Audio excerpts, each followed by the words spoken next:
Well, let's see here. Looks like we're up and running. How's everybody doing tonight?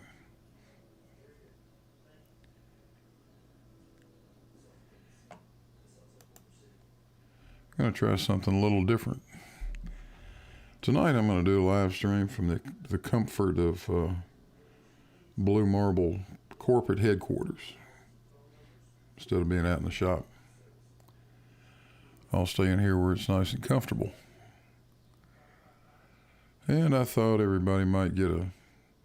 Hey, Chris. I thought everybody might maybe enjoy seeing how we go about analyzing this data to try to make some sense out of it and try to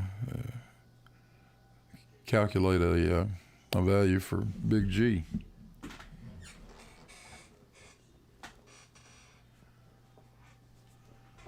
So that's what's on the agenda. Sorry for the short notice. I just had this wild idea a little bit earlier, and I've been wanting to try this out anyway. I don't often stream from in here. Most of the time it's been outside watching old Cavendish. Schrodinger's cat, hello buddy, what's going on? Have not seen you in a while. And I've got a Google Meets set up. I think we may turn that on in a minute. See if anybody wants to join. But for right now, let's see how many other people are just bored to tears enough to want to come and watch this. I see Chris and Facty, Woodworker Don, Schrodinger. Who else we got? Loki Fish, Splurge. Hey everybody, glad you guys could make it. Yeah, so I ran a private stream today. I had this in the back of my mind. It's very taxing for me to be out there running that experiment and trying to talk to anybody or really do very much in the way of presenting anything. And I thought, well, I don't know that we gain anything much by doing that anyway. I'll just do a stream, do it private, and then we can go back and replay it. And that way I'll have time to sit and talk to everybody in the chat or get you guys to join Google Meets or something like that. Hello, Mark. Hello, Danny. Eagle fan. Let's see. We got a couple of you guys that need to be turned blue here. And I can fix that. I have the technology. There we go. But as it turns out, I'm glad I didn't do it as a live stream public today because YouTube, for some reason, took a major dump 2 different times. So I got all of it recorded on YouTube as just private video, but it's in 3 separate pieces because I had to restart the live stream each time. But that's okay because I had the camera set up and making a time-lapse video. Hello, Wally. And that's what we need to analyze the data anyway. But I don't think I ever showed you guys how that's done. And I have no idea what it's going to show. I mean, all I did was let the experiment run and try to sort of keep track of the extremes. And we'll see. For all I know, we're nowhere close. That would be embarrassing. Hopefully not. Hopefully we got fairly close, but we'll see. Hello, Dart.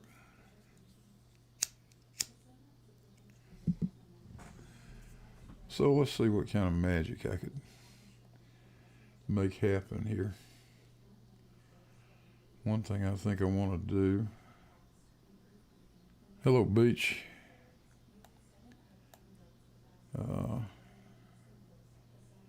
Yeah, there we go. Let me go over to OBS and see if I can turn this thing on. I think this is the one. Nope, that's not the one. How about we turn that one on? So now maybe you guys are seeing or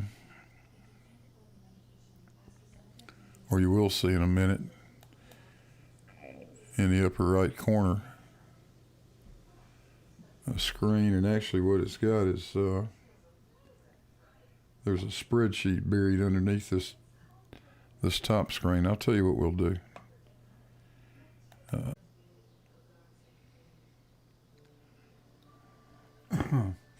So let's see if this thing comes back to life or not.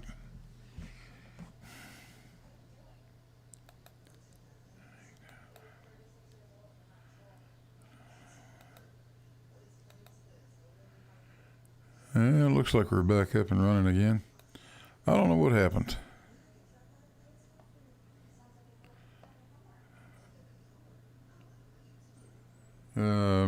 But OBS just locked up for some reason or the other.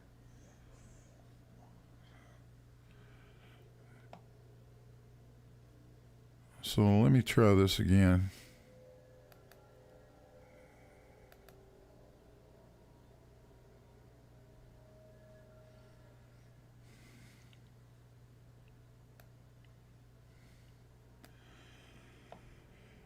And let's see if we can have some success here. Spreadsheet, that's the thing we can start with, but I wanted to see this. This is the tracker page.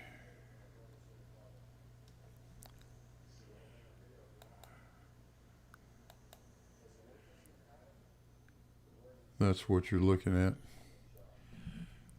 So I forgot where I was with the story. Anyway,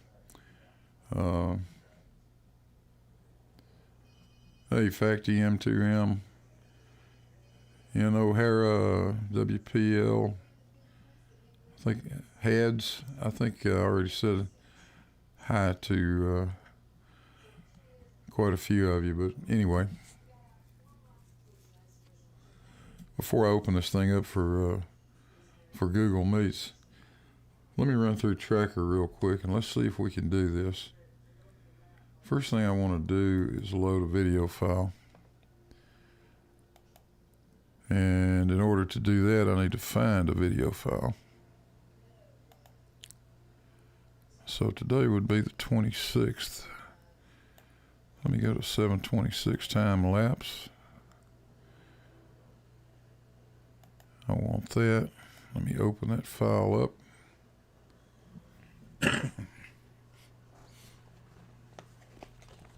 Aha. This is what the time-lapse camera sees. So the first thing I want to do is set a calibration stick. And now I want to mark a couple of points. I'm going to mark what's actually 100 millimeter point. I'm going to put another mark up here at 300 millimeters.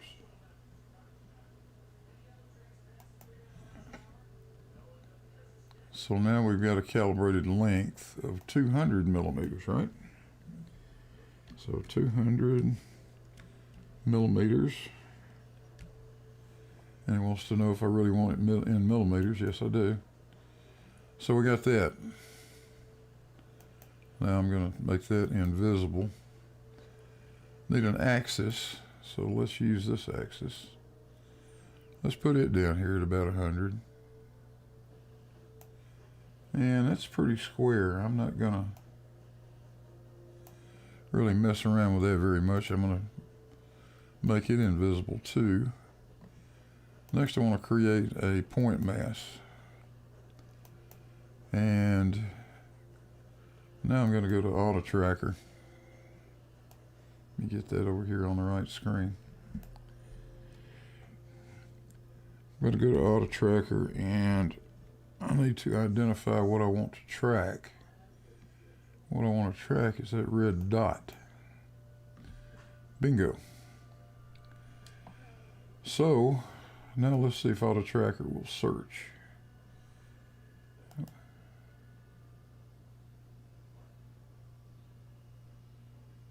Okay, it didn't like that. All right, I'm going to go again. Let's clear that.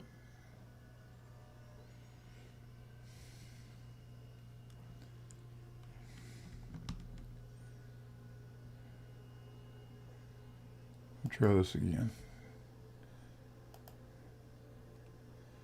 There we go. Now we've got Auto Tracker tracking all the frames of the time lapse and generating a nice little pretty sinusoidal looking curve. And at this point, I move the masses, and you see it right there. All right. I love it when a plan comes together.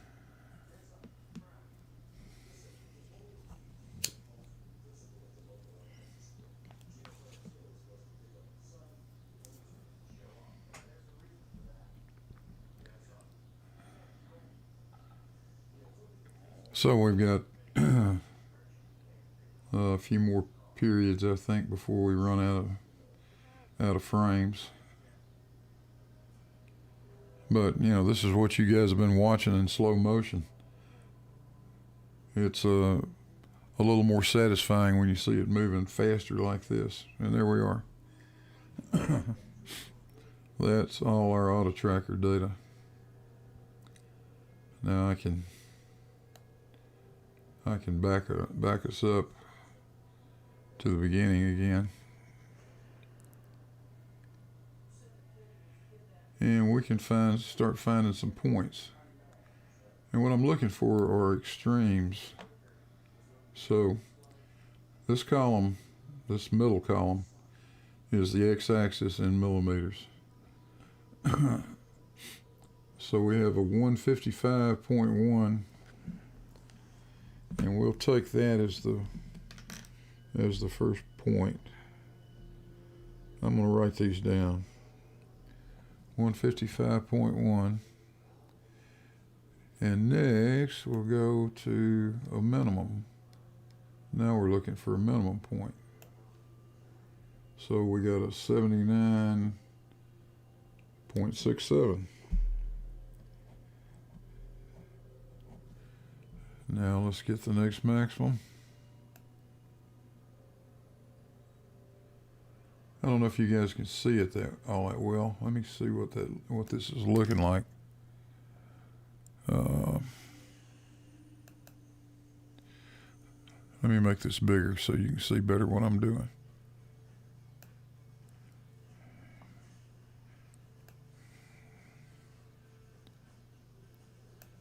There, that'll help. Much better, huh? So where am I? You can see the little gray pointer up there. It's got us right up at that maximum. What would that be? There's a 143.7 right there. 143.7. So the next extreme is a minimum, which will be down there. 77.65. Got a bunch of those.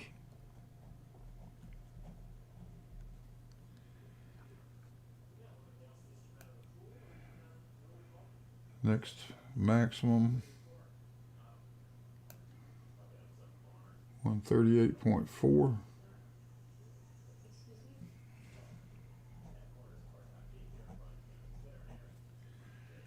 Next minimum. Wish there was an easier way of doing this, but I haven't thought of one. 81.94.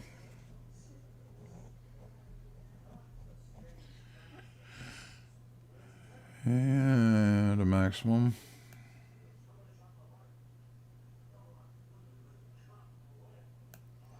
of 131.1.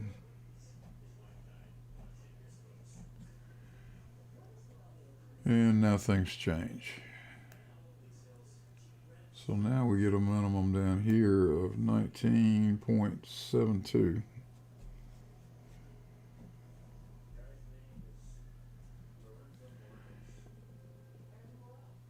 And we get a maximum extreme of 128.4.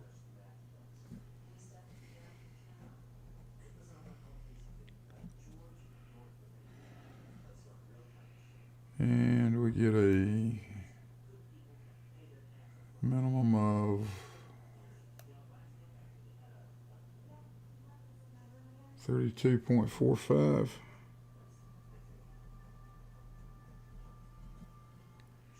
And a maximum of 119.9.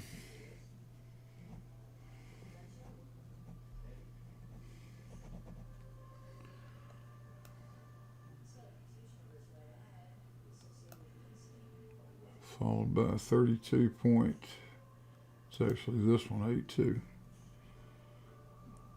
32.82. I'll take a couple of more is all.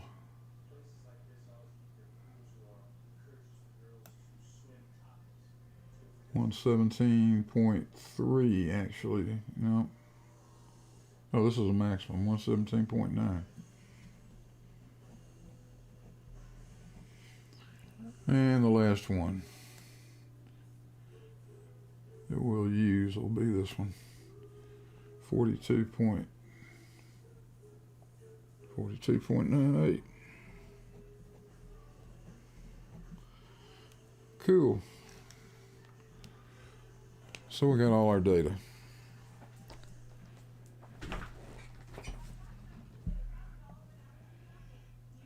And now we need to analyze it.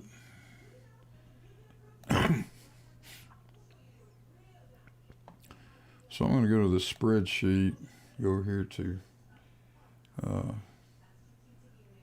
tracker averages.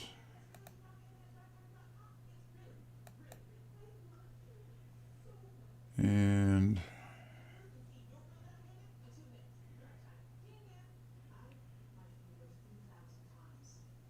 let's see how we're doing this. The minimums are up here. So I'm going to put that last set of data in, 19.72, 128.4,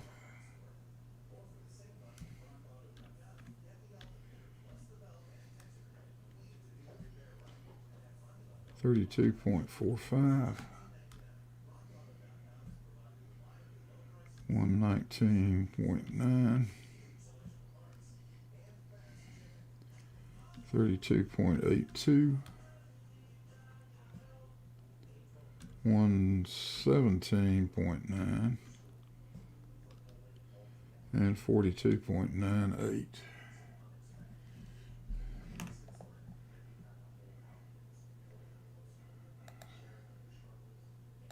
So now I want to bring that down like that.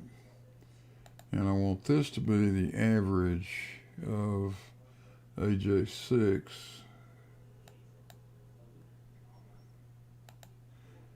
to AJ10. So let me fix that.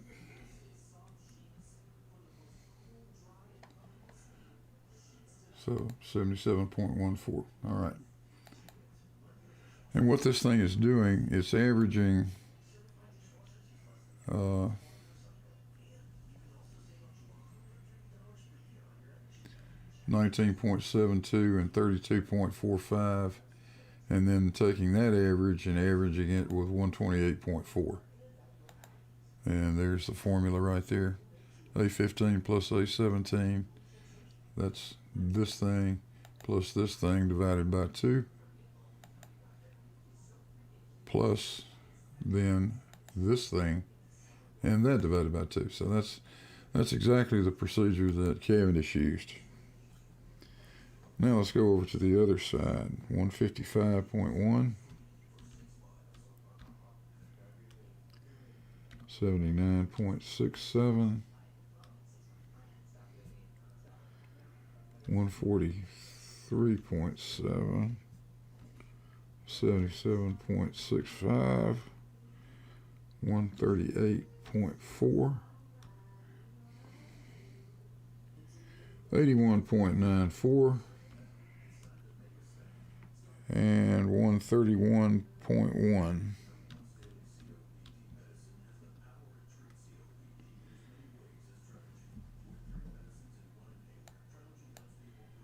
And I need to do the same thing here. And now what I need this to be is the average of AJ 18 through AJ 22.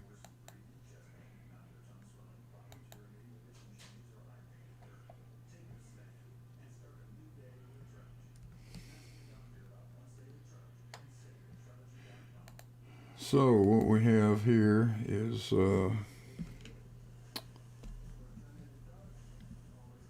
77.114 and 110.5015.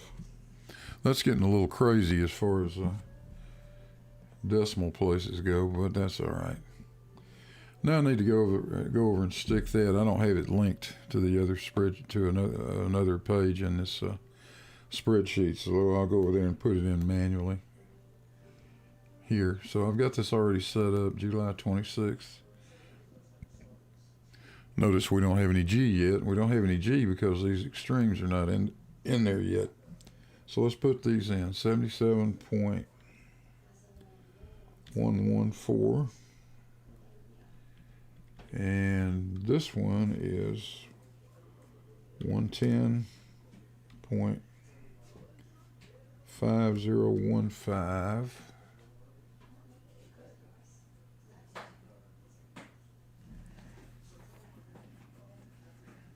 And we get a value for G of 6.87 times 10 to the minus 11th. Yeah, it's off a little bit. It's a little higher than these than some of the others, but not the low point either. That's why we do lots of these tests. So let's see right now our average. Wait a minute. Let's see, L15. Let's go to M15. Let's see what we're averaging.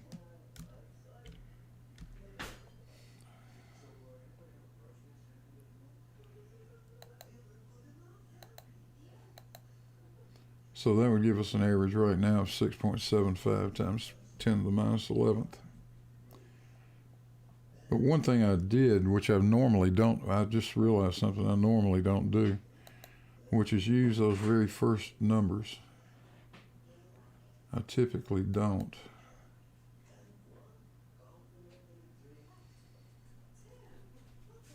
I would typically not use that reading.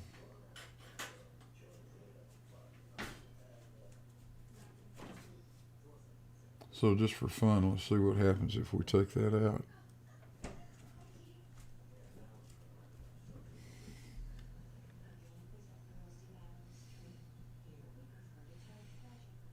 And that would go away.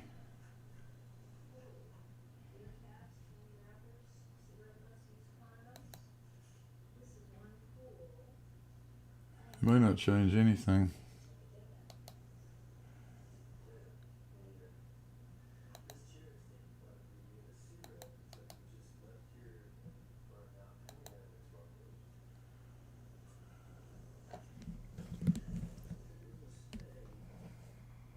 .07.08 and 109.49.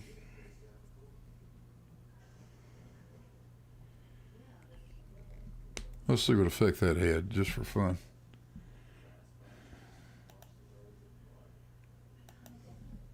$77.08.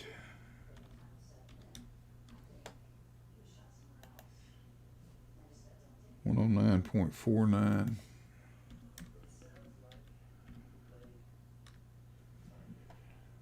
Uh-oh. That's dead on it. That's 6.67 times 10 to the minus 11th. Exactly the value of big G. Usually I don't take that very first peak because we've just upset everything. So I like to let it settle out just a little bit. But that gives you an idea of how the data is collected and analyzed and so forth.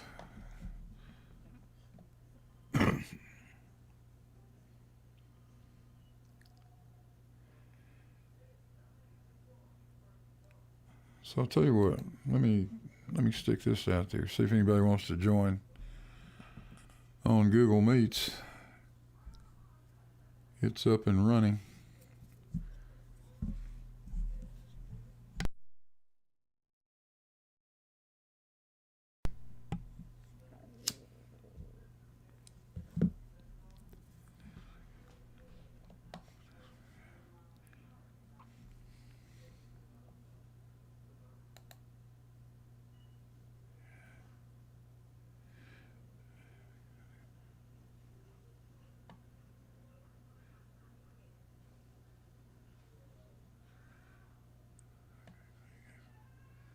Okay, so some of you guys join in here.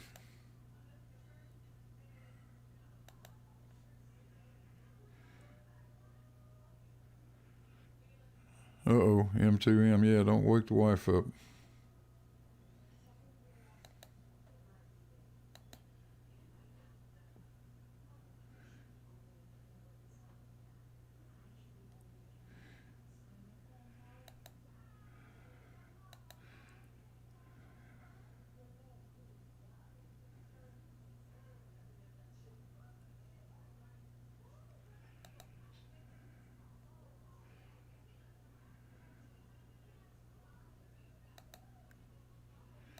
Okay, you guys play nice out there in the chat, okay?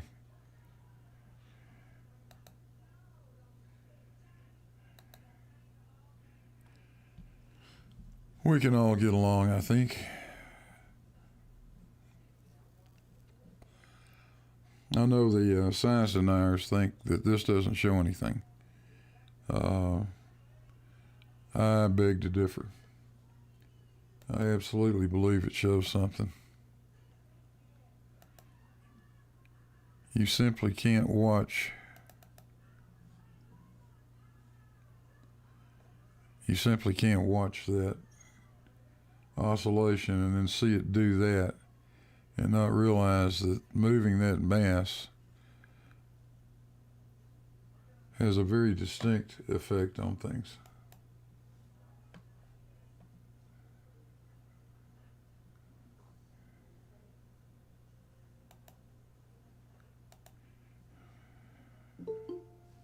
Aha. I hear the bell.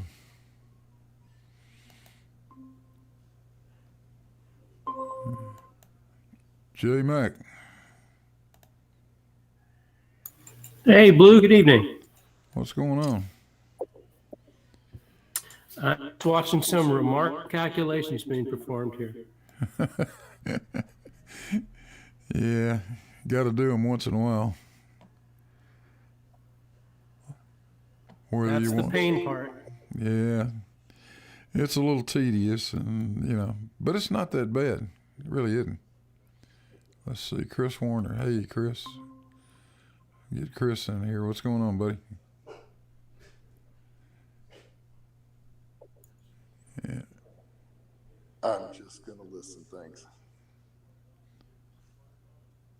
Yeah, glad you could make it. Oops, I hear the lab assistant in there deciding to bark at me for whatever reason. What brand is your lab assistant? I got I got three laying here beside me. Yeah, you're a little bit low, Chris. Can you turn your volume up a little bit? Let me see if I can do anything.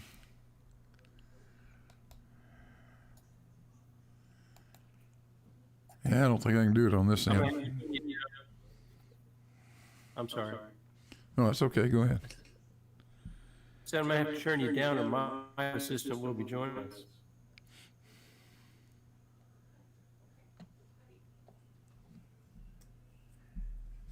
Yeah, I'm not used to using Google Meets.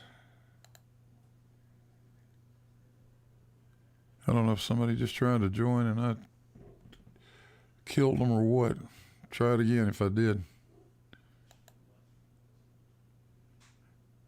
How's the audio sound out there, guys?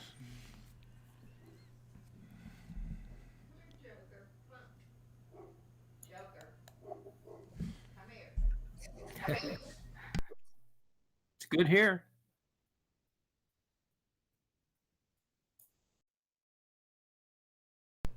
All right.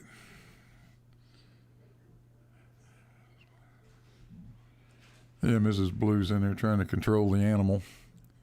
I wish her a lot of luck.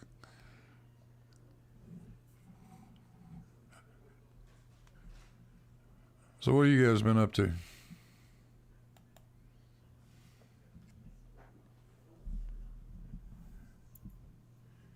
Just working from home. Make days pass slowly.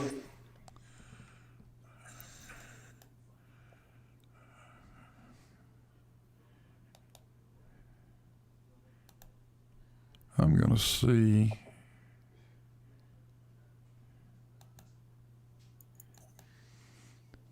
I need to see if there's a way I can get my headphones working here.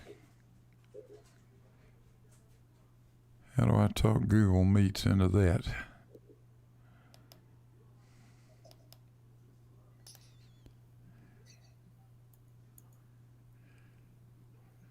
Because if not, we're probably going to have some echo going on.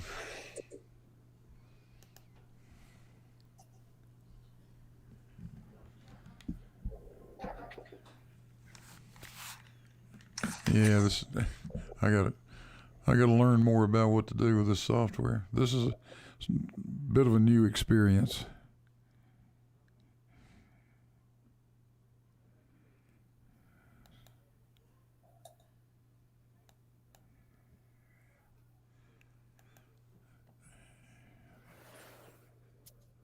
Yeah, so anything exciting happening in the world of flat Earth today?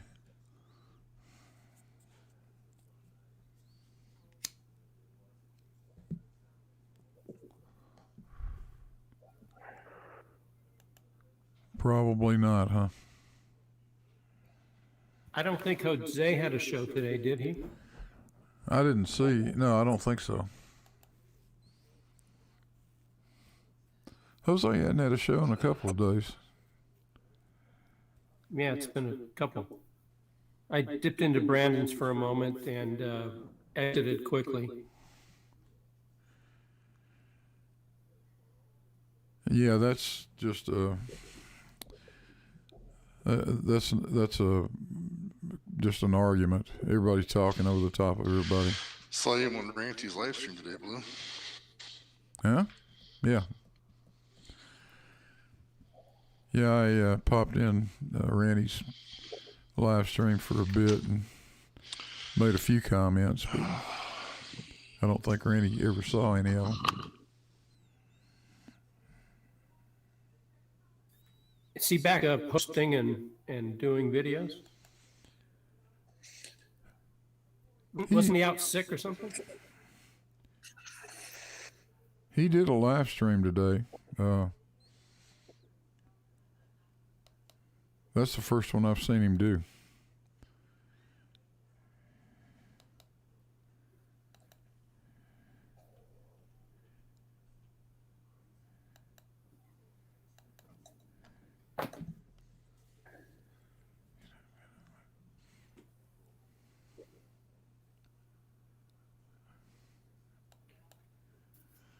Uh-oh, Chris left the meeting.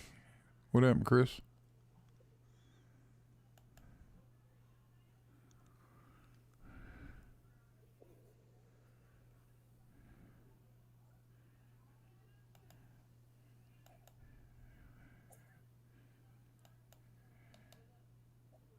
I'll put the link back out there again.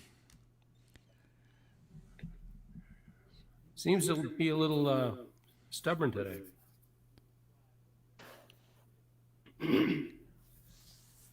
Yeah, it's a, well, I do live streams. You know, I've done a lot of live streams from out there at the, Cavendish. And I got that figured out pretty well, but this is, maybe I've done one before from in here. I don't really remember. I know I did a test. I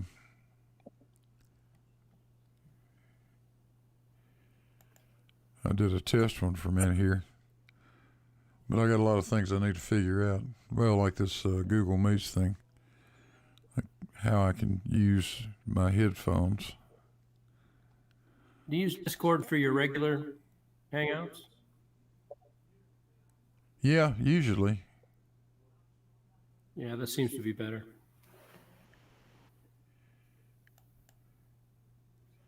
Let me try this. Talk to me. Ah, that's how to do it. Now I got it. I'm in good shape. Hopefully you're hearing me. Yeah, now I got you through the headphones, so that will stop all the... No, I won't get any feedback this way. This will sound much better to the people out in the chat. Because I was listening to you guys on... I was listening to you guys through my speakers. And that screws stuff up.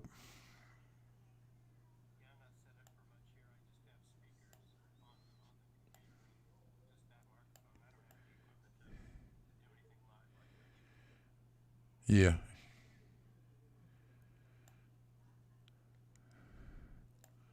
Let's see, I was gonna... I don't know why I'm gonna bother to show this, but... Yeah.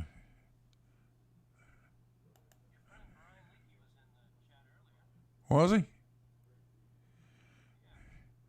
See, that's what I do out there when I got nothing else to do. I've got pads full of this crap where I write down all the measurements. Leaky brain, you can come in here if you want to. I don't care. That's a Haas. That thing weighs in around 300 pounds. If you're going to do any serious woodworking, you better have something like that. You just can't. You can't do any kind of precision woodwork on a shaky table. That's those two. It's actually like two panels there with the two that have the dog holes in them. Those are about 13 inches wide each, I think, something like that, a little bit more. But they're made out of basically 2x4s, laminated. So that thing is damned heavy, really heavy. I'll make some pictures of that. Well, I got pictures of it, come to think of it, in various places, but I think a lot of people have seen it. Especially when I was building this thing, there was an awful lot of video shot out there. Yep, let's see. Got somebody else coming? Oh, Chris joined. Yeah, you're good now. I can, and I've got my headphones working, so which is perfect. I can turn you guys up real loud now and not get feedback.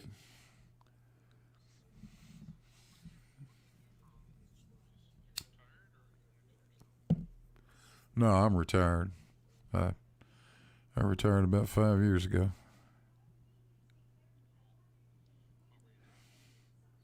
Oh, I guess the last 30 years of my career probably would be better summarized as pre-contract engineering, sales and pre-contract, process design partly. Just a little bit of everything. I worked for software.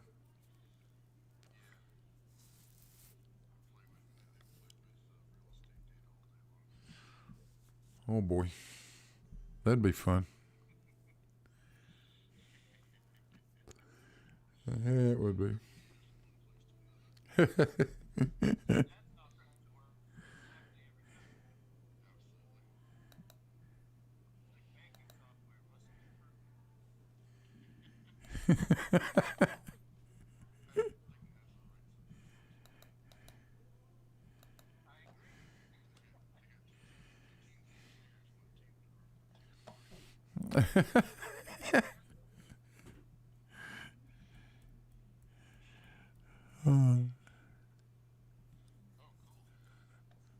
You dropped out for me. What? Say it again.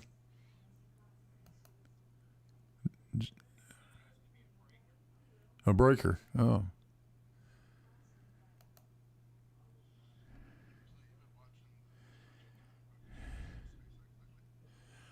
No, I haven't.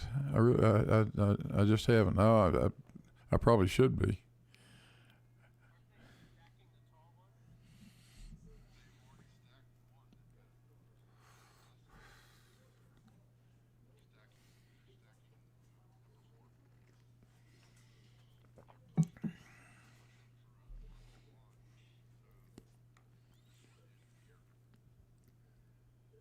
Oh wow.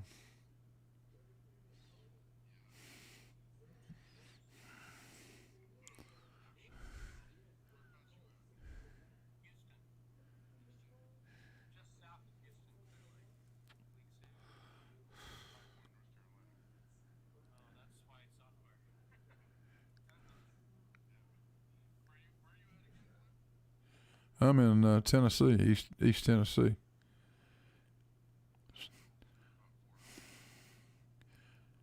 Sean Hawkins says Google Meets is asking for a code.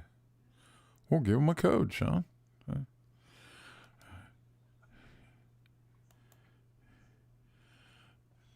Well, I'll put the link back out there again. I don't know. Did you guys have any trouble with it?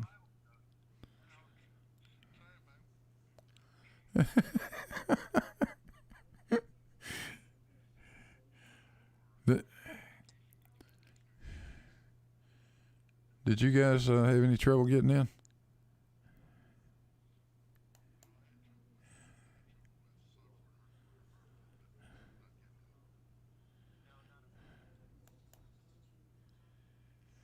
All right, I'm going to copy joining info again. And I'll put that back out in the chat again. Oops. That's the wrong button. Push another button. Push that button. I think this is the same.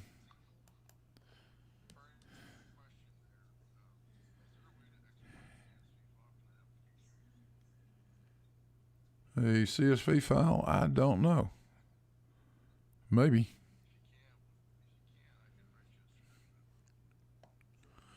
Would find all those extremes? Yeah. That would be cool. But you guys just saw me do it live, and it takes all of 10 minutes. It's not a big deal. If I was going to do this 1,000 times, hell yeah. But where I'm up to test number 8, and I don't think I'll do more than I may do another 8 of these. But I'm at a point of diminishing returns at this point. It's already really good. Why take the chance on making it get worse? Quit while you're ahead. But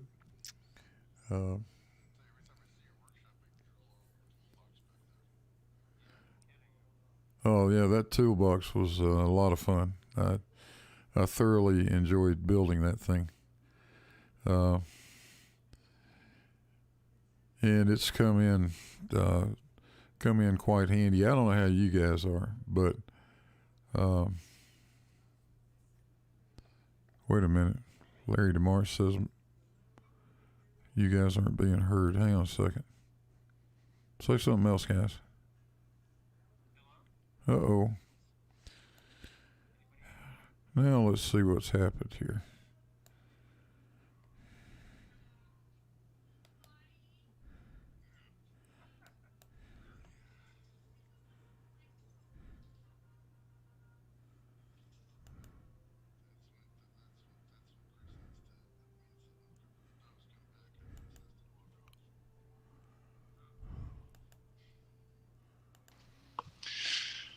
We're having issues now.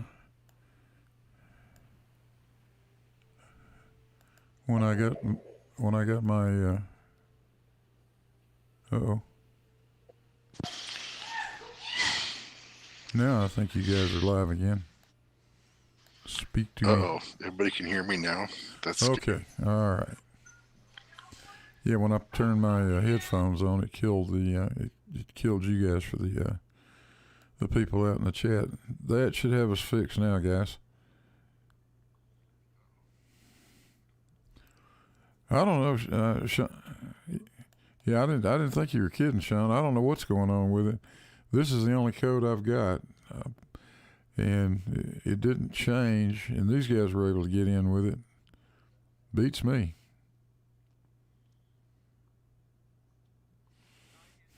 He's on a phone.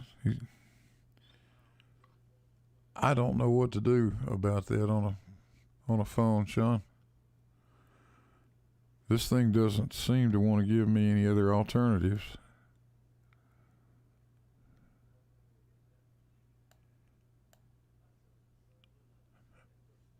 I don't know. I'll have to look into that. Maybe it's something I'm doing, but it probably is. I just don't know what it is.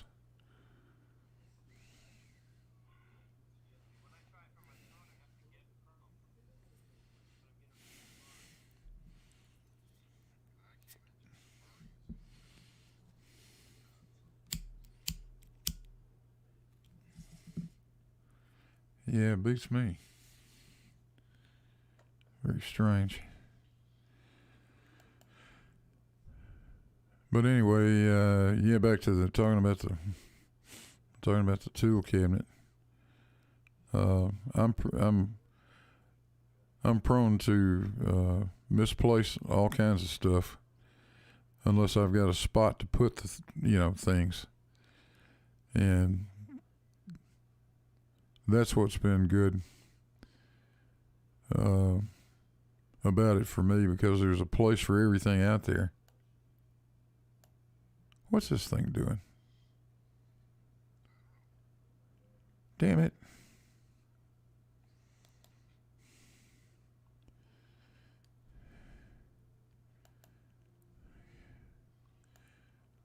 Oh, I know what happened.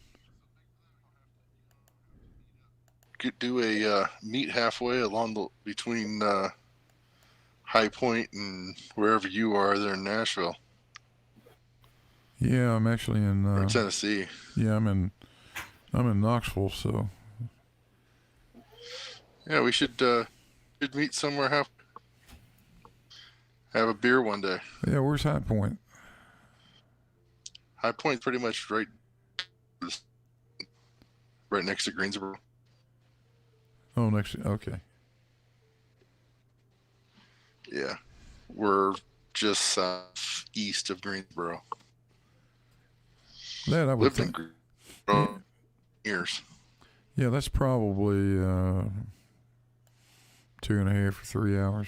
The halfway point. Mm-hmm. Let's see, Greensboro will be. Yeah, I'm thinking it'd be a 5-hour drive from here, 5 or 6 maybe. Wouldn't be more than that. We gotta meet up somewhere halfway. It'd be kind of fun. Yeah, it would I'd like be. to shake your hand. Yeah, it would be. Oh, YouTube, stop acting up. Wait, do it. Who's acting up now? Oh, damn YouTube. Tells me it's not receiving enough video to maintain smooth streaming. Well, I'm sending you all the video I got, buddy. It was cool on his channel today. Hmm? Did you join the Ranty's live chat today? Yeah. Or his videos yet? Yeah, you roboting a little bit, breaking up. I'm on my tablet, so Wi-Fi with a house full of your Wi-Fi device.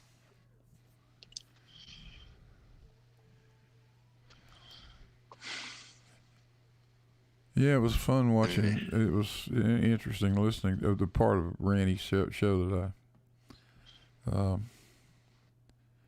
was able to catch. Yeah, I like Randy. He was always polite to me. I think I did one or two. Maybe I know I did one debunk on something he screwed up royally, but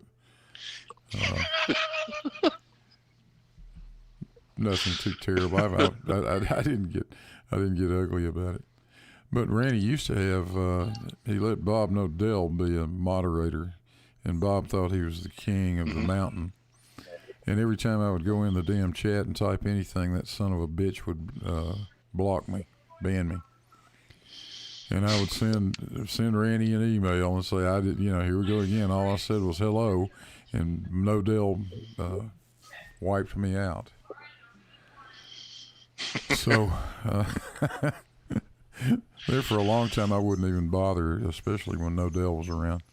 I would love to see that big fat son of a bitch in person. I'll tell you, I believe I'd backhand him. He has to do that because you use big words that he doesn't understand, and you talk about things that he can't debunk. So he has to do that to you. I got zero use for that guy. Lies about being a commercial pilot. Lies about being an engineer. This guy's just a liar. Period. Habitual liar. And he is absolutely as dumb as a stump. Jesus God. Hey, Feral Cat, what's going on? Zebulon. Shane Rushton, who else we got out there? Real Cygnus is in there. I see Optimine out there.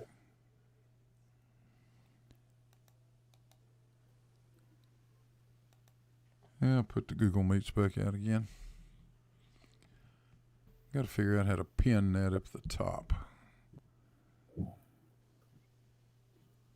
Like Jose and a bunch of them do. But yeah, anybody wants to join, feel free. Hop in here.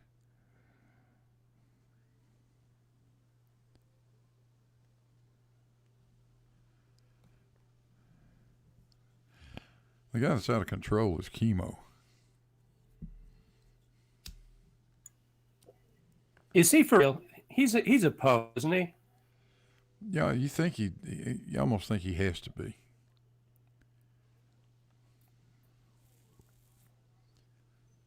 I don't know where that little verbal tick he has. That it just drives me nuts. But the stuff that comes out of his mouth is ridiculous. Gotta be a poe.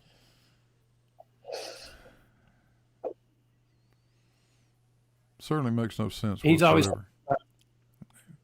he was really always talking about no science. Yeah. Like he knows anything about science. And this thing he's got about no atmospheric gradient, that you can breathe on the Mount Everest and you can breathe even higher because people have done it. So it doesn't exist. Yeah, you'll run into an occasional person that's you're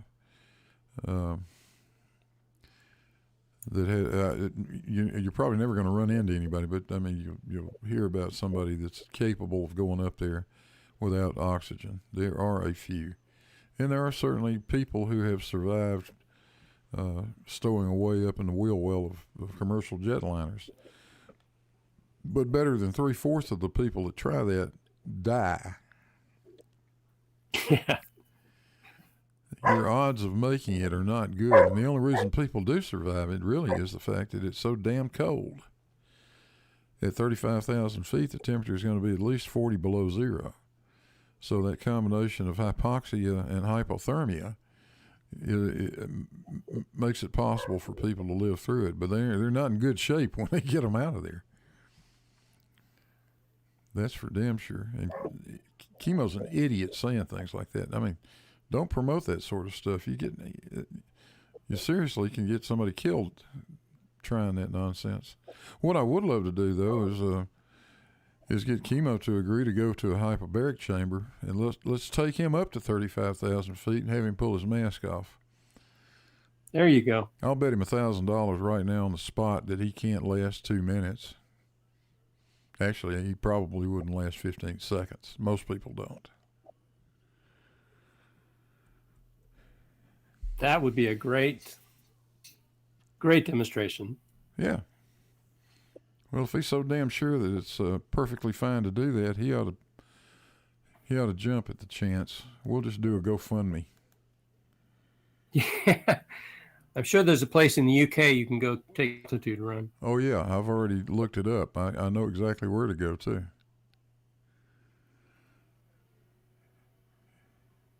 There's a challenge.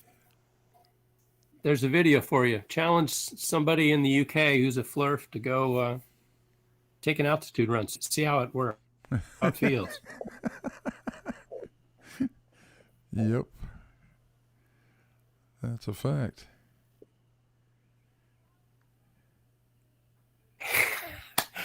Even better, how about Dave, the guy who drinks his own urine? Oh, that guy, yeah. Have him take a cup of that in there with him and watch it build. Watch Dave drink boiling urine in a vacuum chamber.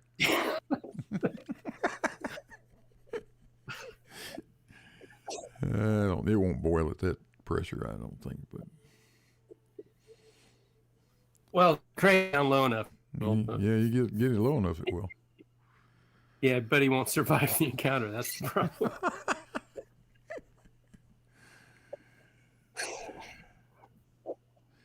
Chemo just says such stupid shit. And after everything that we've done, and I mean, how many times have I live streamed mass attracting mass out here? And Chemo still says it doesn't work. Has he ever been on? Has he ever been on when you're doing it? No. It's not something I think he'd want to see. No, I'm sure he has. I doubt he's ever watched any of it. It would surprise me if he had. Dart's right. Well, it's not evidence. I haven't seen it, right? Yeah, really. Dart's correct. Shit stirring's all he's after. Yeah, that's pretty much it.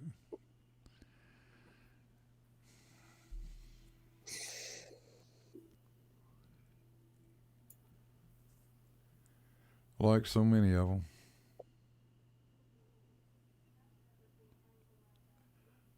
Oh, now WPL, why do you want to go be like that, huh? You're in dribble better than BMS drivel. Yeah, huh? Okay. Well, welcome to the channel. Thanks for dropping in.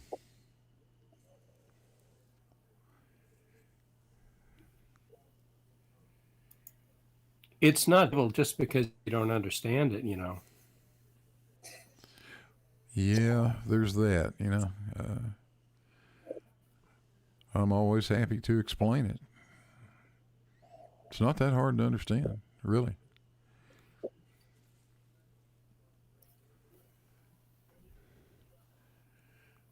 Hell, I've done this hundreds of times out here now, and it still amazes me every time I see it. That's No, just it's a beautiful setup. that's just like that's like almost like magic, isn't it? You don't have to do anything except move those big weights, and that little thing inside moves. Wow.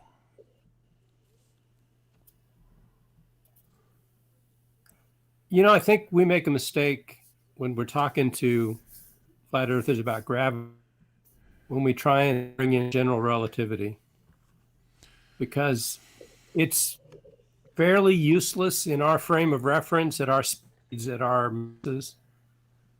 I mean, the simple declaration that mass attracts mass, I think, is sufficient, and it's easily demonstrated as you're doing Yeah. in a very complicated way. Yeah. Absolutely. I mean, it's no more mysterious than electricity, which everyone takes for granted. So why does gravity seem to be something that they cannot wrap their heads around?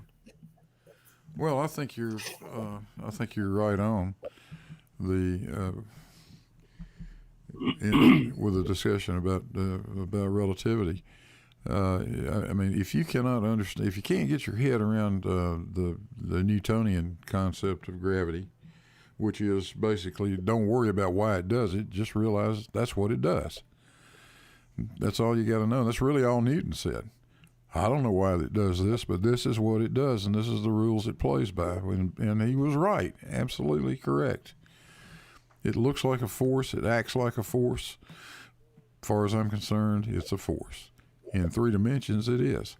But if you can't get your head around that, Jesus Christ, keep your hands off of relativity. Stay the hell away from it. You stand absolutely no chance of understanding what's going on with relativity if you can't figure out Newtonian gravity. It's all the same gravity, and that's the other point. I hate that question. That just pisses me off. Which gravity is it? Newtonian or Einsteinian? Well, It's just gravity. Yeah, There's exactly. only one. Exactly. And something funny? This G thing that we're measuring out here appears in both of them. How you like that? That's right. Right. You can't work your way through through relativity without big G. And it's the big thing that Newton didn't have. Yeah.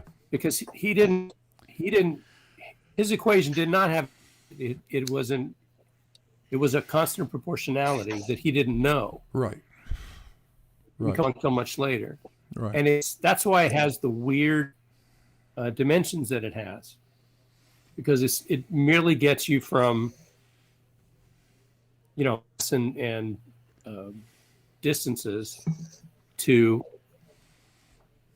newtons. So well, otherwise it's things are upside down. You don't end up with newtons if you've got meters squared over kilograms squared divided by meters squared. That will not make newtons. So you need the inverse. Right. That's why you have to have that. You need the inverse of that. Newton meters squared per kilogram squared to end up with newtons. To end up with a force, that's the only way you can get there. Right. But there's still a discussion about whether it's a physical constant or not. I think it is. Oops. Let's see who we're going to let in here. Hello, Shane. Hey, I don't know if you can hear me with the setup. Oh yeah, I can hear you. Sounds good. Wow, the iPad is. I was listening to you guys talk about gravity, and I don't know a ton about it all, but there is a couple things that I was thinking about when you guys are talking about it, and especially in terms of why flat earthers don't understand it. And they keep coming up with this idea that all this water can't go into the ball, and they try to explain it. I've done this on panel a long time ago when I was active, but they're talking big numbers, right? Big numbers for the mass of the Earth, big numbers for how big the Earth is and the radius and all that. Right. So when you're plugging all these huge numbers into that equation, the force that's applied on the water, and of course, obviously the two masses are attracting each other. The force is enormous, and of course, it makes a lot of sense when you start thinking big numbers. You can't think big. It can't do that. I did the same thing in reverse with like a butterfly when they were talking about how many times they've seen why is a butterfly. The force on a butterfly is minimal. It's almost nothing because it's a small number, right? They don't understand that. Yeah, it's a matter of they don't have a feel for scale. That's right. That's exactly right. And it doesn't matter if it's Einstein or Newton. It's going to be the same. You got something. Right. You got the mass of the Earth, which is something times, what is it, 10 to the 25th or 24th? Yeah. 25th. I think something times 10 to the 25th kilograms. It's unthinkably large. It is, and when you take the mass of the oceans, which is rather large, and the gravitational force holding all that down. Yeah, even though the oceans aren't that deep, that's a hell of a lot of mass. Just the mass of the atmosphere is incredible. It's something times 10 to the 18th kilograms. That's the mass of our atmosphere. They just want to ignore it. Yeah. I don't get it. They still demand answers to what these questions they have, and won't provide a single explanation as to how these things work on flat Earth. And because even in this chat, somebody was saying how mass attracts mass. There's no. I'm like, jackass, this channel is the fucking place to go. How many times have you proven that already in the last half a year? Look at that device picture. That's proving it as you look at it. Yeah. I know. Unless you're the most dishonest guy on the internet, all you're doing is putting a couple of balls together to move a bar around that moves in need to track mass. And it's like, there it is in front of you. If you can't handle evidence right in front of you, how do you even survive each day? Well, and it's not like it does it sometimes or once in a while. No, it does it every frigging time, without fail. 100% of the time when I move those damn weights, the torsion balance reacts to it.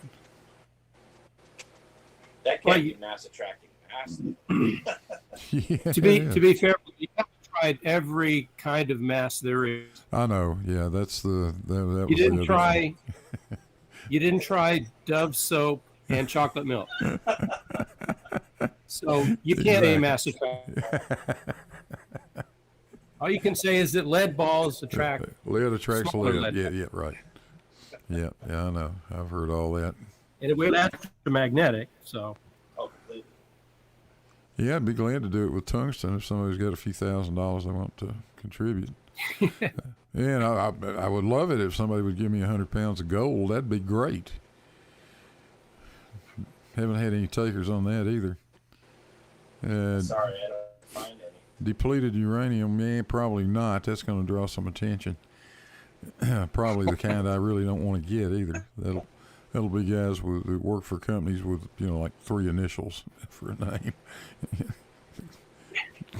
Well, I'm sure if you donate the setup to UND, they're right next to Nellis Air Force Base. They have A-10s there, which use depleted uranium rounds. Yeah. I'm sure you can get some. Yeah. So were you? I missed the first part of your stream there. Were you discussing numbers you taken from your experiment? Yeah, you were a little low on that one. What I was doing. Yeah, what I was doing in the at the first of this stream was just going through. I ran the thing in one more time today, but I didn't live stream it. I tried to live stream it as a private video, and luckily I wasn't up and running on a true live stream because damn YouTube crapped out on me twice. But what I did tonight, I had the time lapse pictures, and I can put some of that back up again, show it again. But I had the time lapse going, so I thought, well, hell, I'll just do some real time data analysis to show everybody how I do it. So I took that time lapse and ran it through the tracker software, and then went through and extracted data from it, and plugged that into the spreadsheet. And tonight we ended up with a run that's exactly dead on top of the accepted value for Big G. It came out 6.67. Probably the saddest aspect of this whole thing is all the effort and time you put into this, and the people that don't understand. Like, I mean, it's cool to see, but the people that really need to see it and try to understand it are the very ones who are just pissing and moaning and denying it. And it's weird. It's like you're seeing it right here. The guy went through all this trouble. The least you could do is, if you don't buy what he's doing, make your own suggestions or build your own. Not doing that, and all this time that you spent on this. Well, you know that just act like that. that absolutely doesn't bother me in the slightest. I never started out to do this to try to make any of them happy, or to try to convince them of anything. I know better. Nothing I do or anybody else does is ever going to convince them.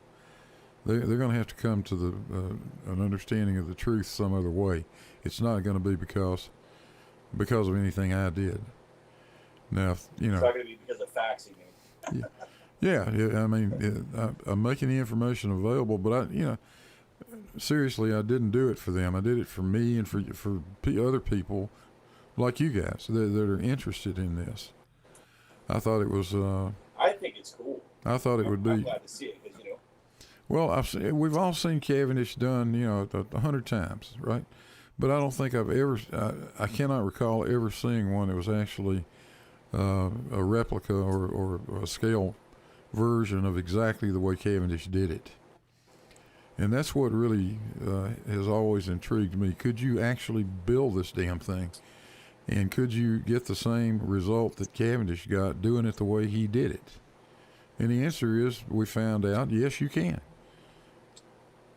I wondered. Wait, so you're saying it's repeatable? Yeah, totally repeatable. I always wondered, if Cavendish was that good or just got lucky. No, Cavendish was that damn good. He didn't get lucky. Yeah, you have to think with the methods and tools available to him. He did something extraordinary. Oh, absolutely.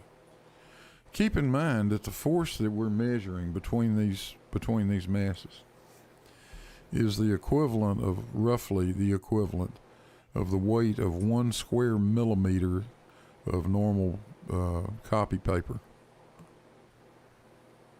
Think about it. That is how tiny that force is. Yeah. 100 nanonewtons total.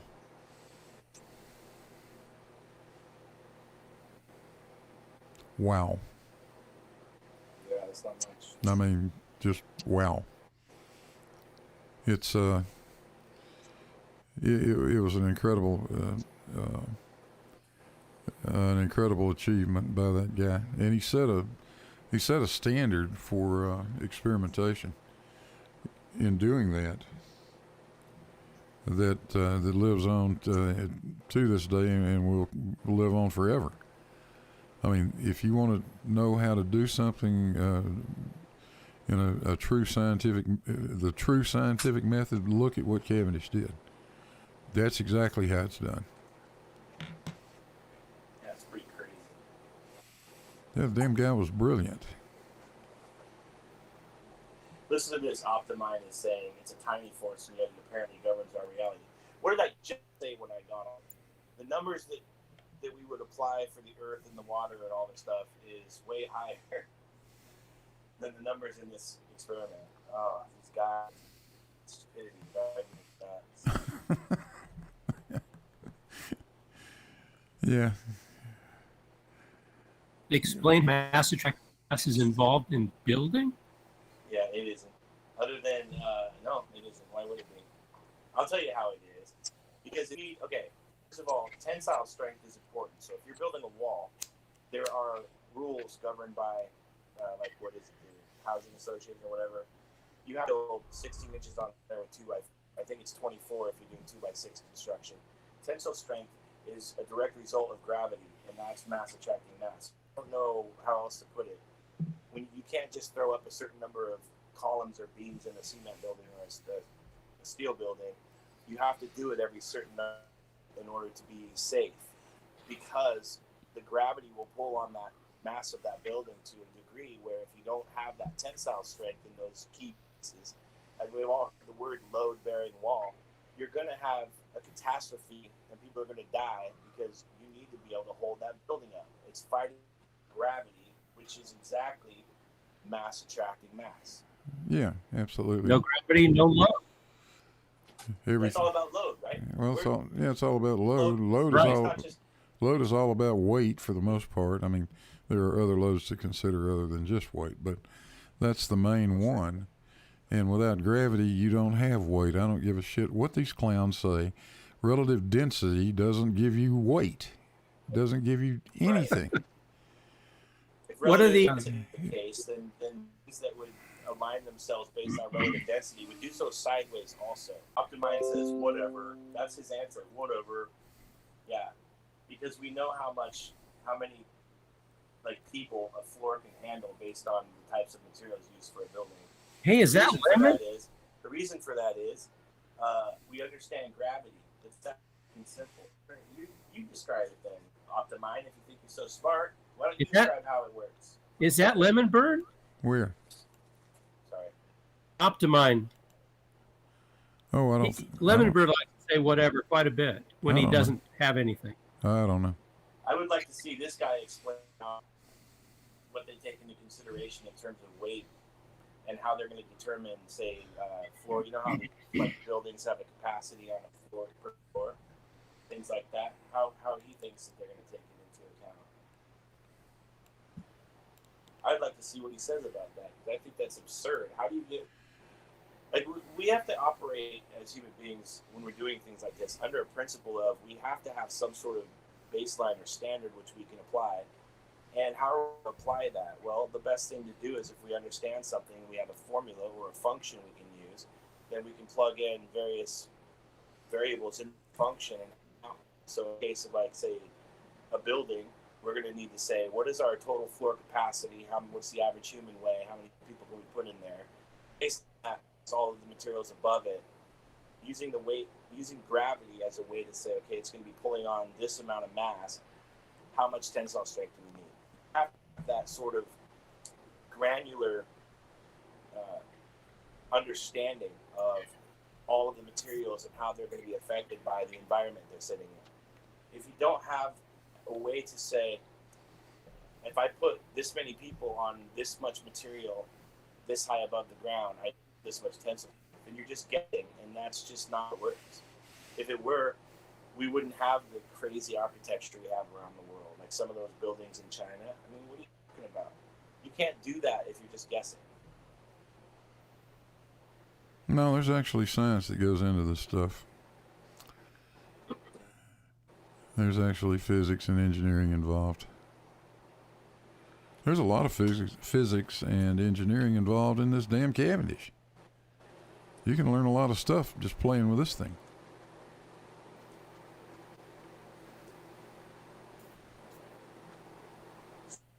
I didn't catch a lot of that. I've been in school for so long, I don't have any time. This has been the longest break I've had in 3 years to actually get back in this discussion. I didn't see much. I saw some of your build, but not a lot of it. And I saw some of the really nice wood that you were using. But what are you using? What's that? Is that lead ball?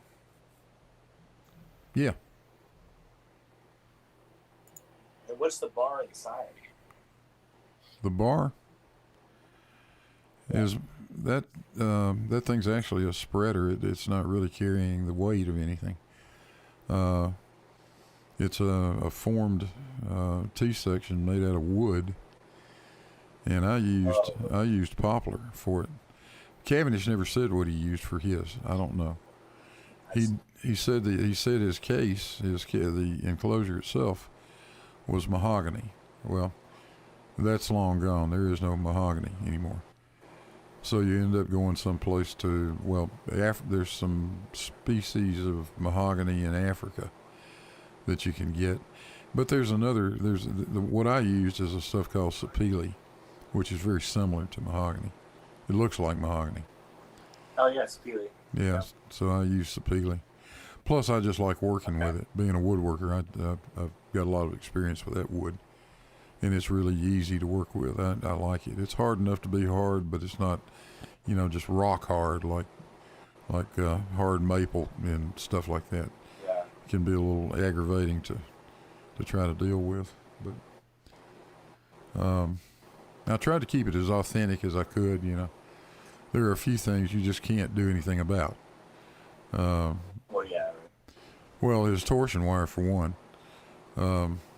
He called it a silvered copper wire, but in his day, it was probably what he probably used was Chinese white copper. That was being imported a lot into Europe at that time, and it usually was an alloy of copper, silver, and nickel sometimes. Now, good luck trying to find that shit anywhere, especially in the sizes I needed. So I just finally gave up on that and started playing with other things. Guitar strings work pretty good.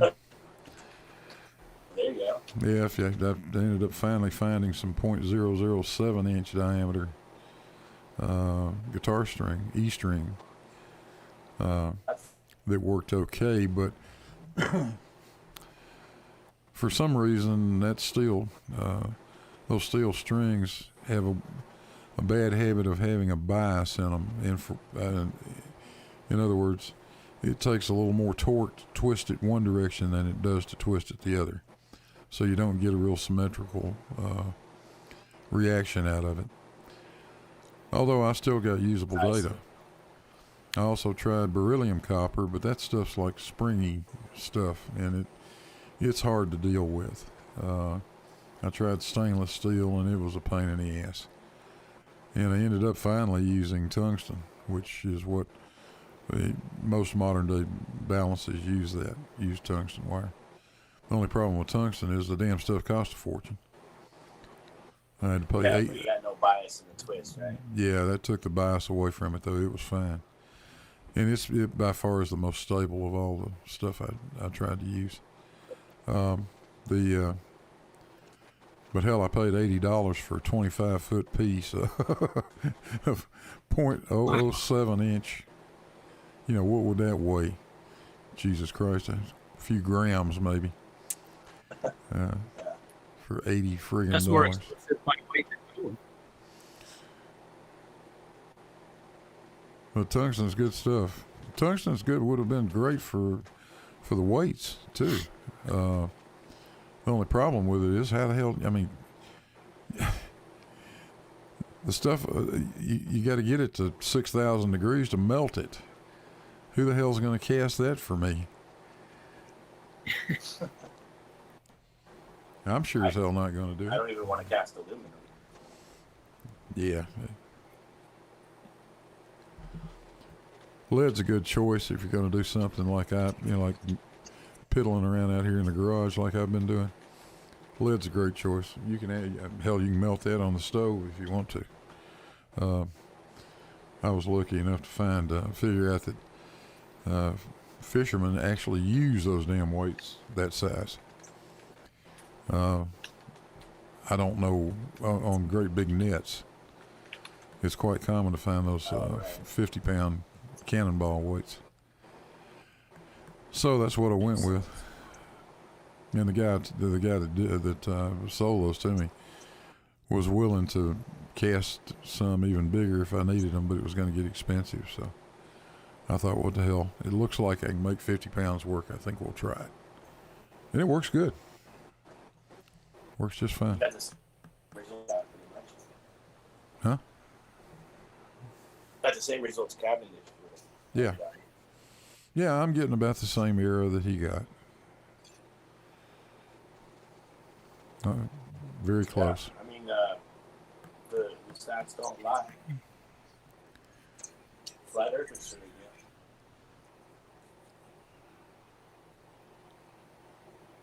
Well, the really fun part about it is it has behaved exactly as it was predicted to behave to begin with.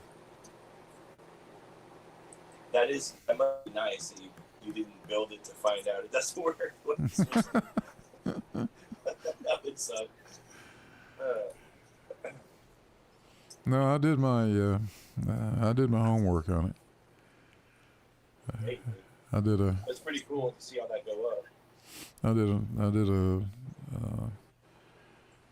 a spreadsheet where I could easily change the parameters, mainly just fiddle around with the wire, change the size, the diameter of the wire, and change the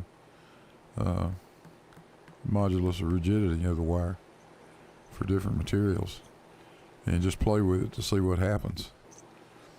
Because you really got Same result, or have you done that yet? Oh, I know. I did that before I ever did anything. I did. Oh, okay. Well, in fact, I've got the spreadsheet. Let's see if I can. Are you getting a message that the call's going to end? No. I don't see it. Hang on. I'm Nope. getting one that says the call ends in 3 minutes. Free group calls have a limit of 1 hour. Uh-oh. I might get kicked here. Yeah, we may get shut down here. I don't know. I just called up Google Meets and decided to do a quick one. So if it turns us off, it turns us off. I'll tell you what I'll do. I'll do another one, and we can rejoin. Sweet. That will work. I'm wondering what I haven't. I can't stand to listen to something. I haven't checked it out. But what does Oakley say about this nonsense? I haven't heard any comments at all out of Oakley. Well, wait a minute. I think he did make a few remarks. Sometime. He doesn't think Cavendish is an experiment. Well, yeah. So. Right. But he doesn't know what an experiment is anyway. So. Really? What does he think it is then? Don't know. What is Oakley's version of an experiment? That doesn't make any sense. I mean, I guess you could argue that experiment is like when I was in high school, I tried to the guy to the but that's like I tell you. I don't know. I can't imagine what. Now I was just saying this. I can't imagine what Oakley would think an experiment is if this doesn't meet that criteria. Then, well, I guess he's as dumb as I thought he was. Hate the guy.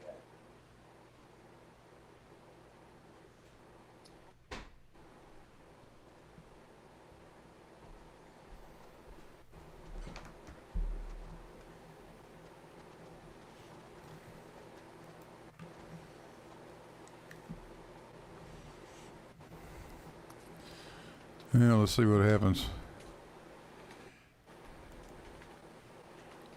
Hopefully.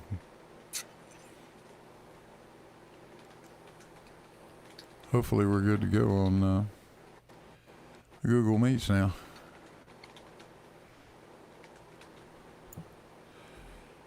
It wanted $7 a month. Says it's ending, but we're still here. Well, if it kicks us, I'll do another one. But I just entered a 14-day free trial period for Google Meets. I was doing the free version. So I guess it has a 1 hour limit. But for the small price of $7.99 a month, I've upgraded. Hopefully that fixes everything.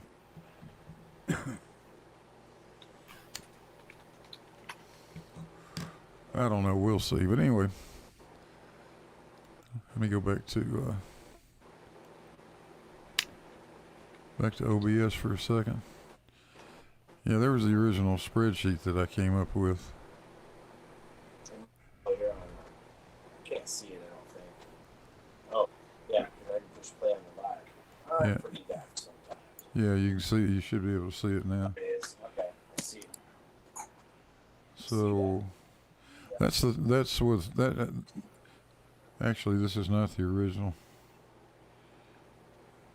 So you just you can plug in the different values in there and get the results. Yeah. Yeah, using this is the advantage that I've got over Cavendish. I already know what the value of G is, right? so Yes. Well, there's that. Yeah. so I can calculate over here on the left side.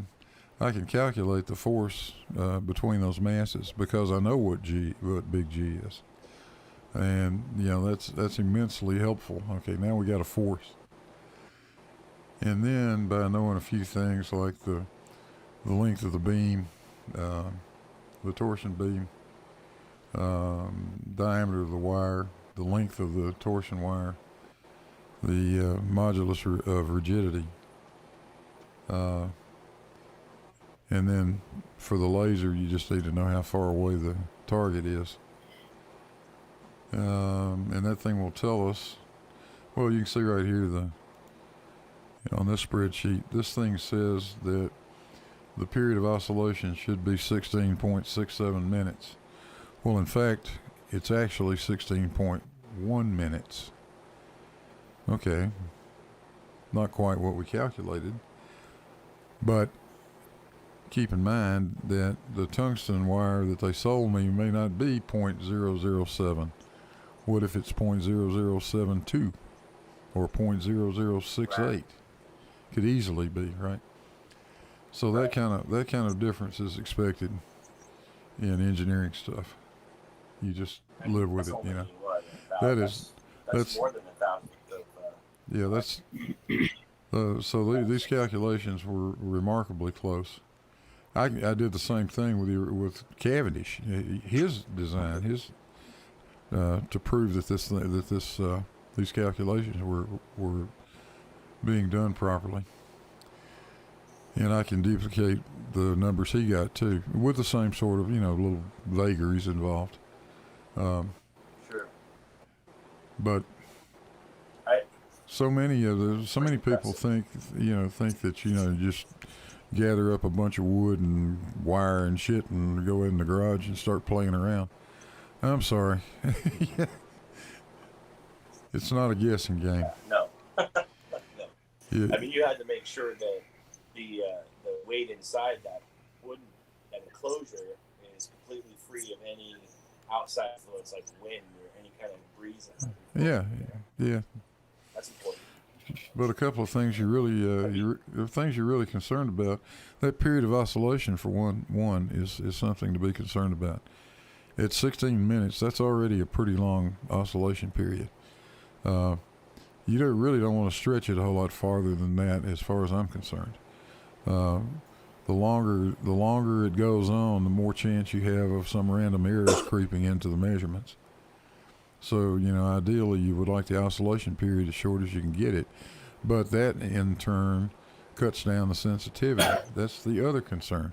You got to be able to get enough deflection there that you can make accurate measurements of it. So those see, this is why flatters are never going to catch up. They don't want it. They will never get that granular in their research. You never want it. No. They don't understand anything you just said. No, if they can't grab their P9000 and run off to the seashore with a cooler full of beer, that's the limit of what they're willing to do. Yeah. Right. Pretty much. And even that's asking a lot of them sometimes. Oh yeah, most of them.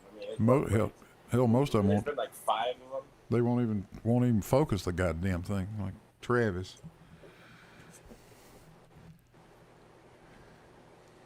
Yeah.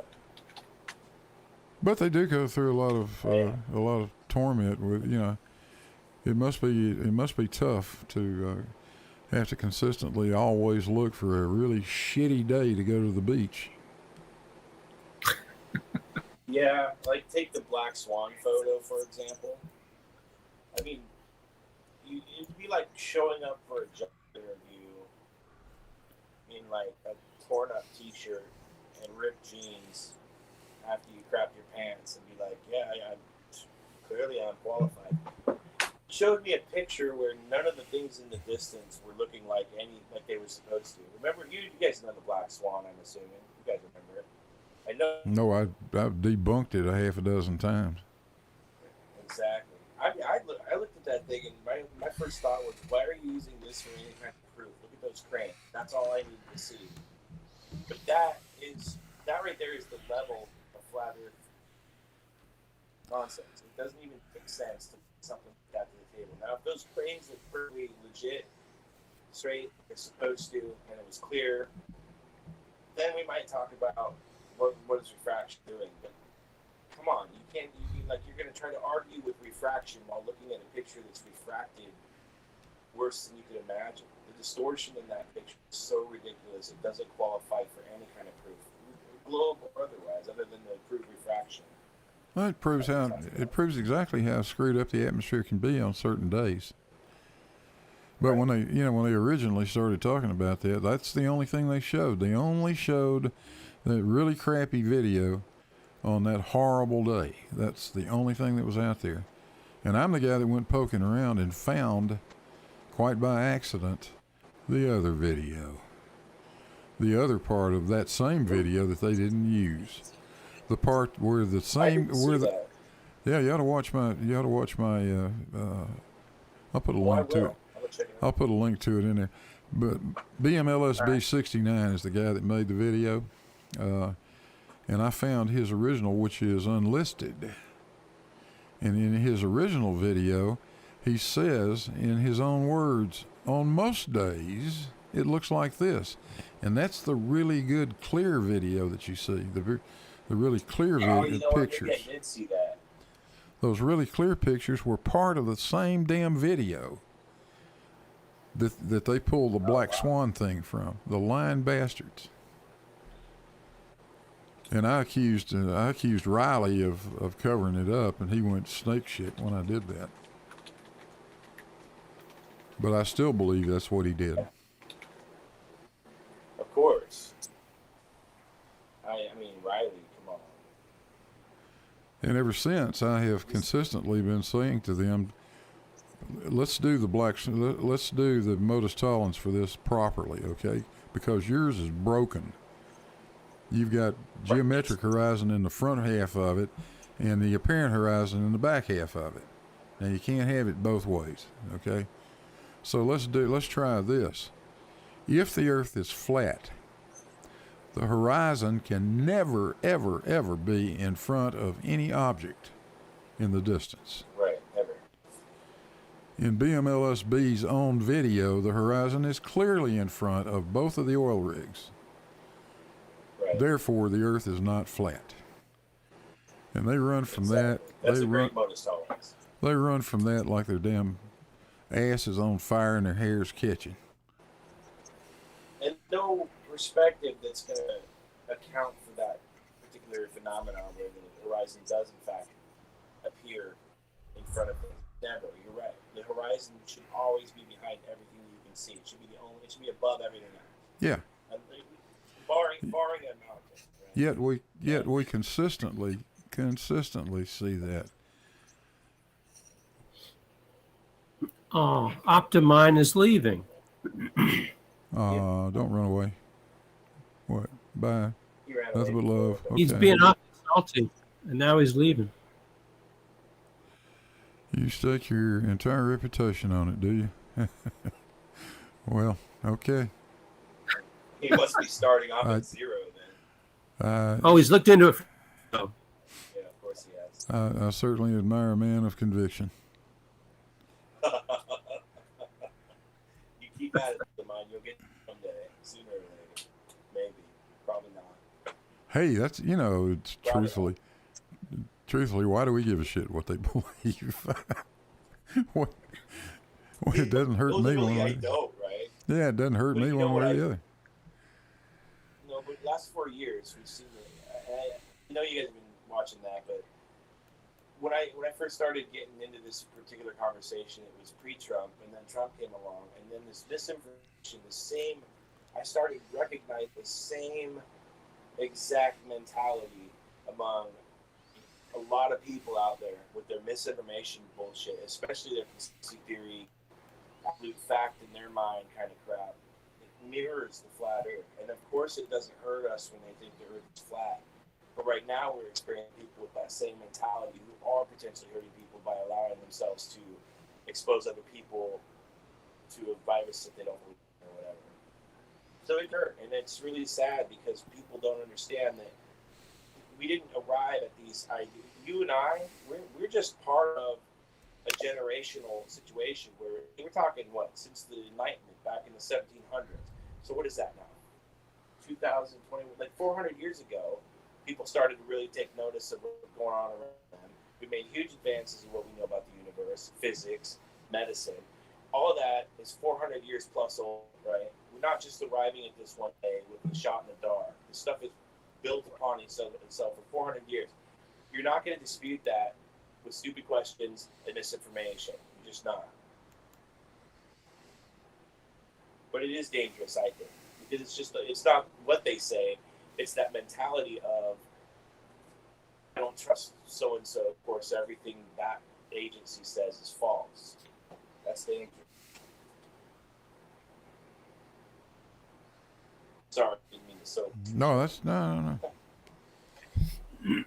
No, I mean, I have a lot of the same feelings. I suppose, like everybody else, 2.5, 3 years, almost 3 years ago now, I stumbled across a Cool Hard Logic video, and I had no idea that this flat Earth crap was even out there. And then it occurred to me that there's only one reason that Cool Hard Logic would be making those videos. Somebody must actually believe in this bullshit. And as I got deeper into it, I thought, oh my God. This ought to be easy. I'll jump in there and straighten these fuckers out. Yeah. That's exactly what I thought. Right. I felt the same exact way. Yeah. You see, I thought I was going to actually battle like some sort of intelligent argument. I got sucked in and trapped because after a while I was like, what am I doing? These dudes don't even have intelligent arguments. You know what I mean? Yeah, well, I went down the path of taking the debunking seriously and trying to use it as a tool, maybe to do a little bit of a little teaching or whatever along the way. But as time goes on, the more jaded and cynical I become about the whole thing. To me now, all I want to do is point. All I want to do is yank their pants down, point at them, and laugh. Pointing. And that's pretty much what I do. Well, they really hated your pressure without a container. Oh, Jesus. Yeah. Jesus, that still drives them berserk. That was the first one you put out. And every time. The beauty of it is they changed their entire explanation of gas pressure. Kind of had to, what a didn't pressure column is. It changed. They kind of had to. They actually had it right to begin with. Yes, you cannot have pressurized gas without a sealed container. True. If it's going to be at a pressure greater than atmospheric pressure, the container's got to be sealed. I agree with you. You guys got it right. Earth is definitely a sealed container. But somehow or the other, that friggin' pipe with an open end on it has a pressure higher than the atmospheric pressure. I wonder what holds that butane in there. Oh, I got an idea. Yeah. Must be gravity. It couldn't be gravity. Couldn't be. Here's a good Couldn't question. be a very well understood equation called gravity. Not at all. Here's an excellent question for them. If gas molecules expand and move rapidly in all directions, right, equally, Why does a cylinder with gas in it weigh more than an empty cylinder?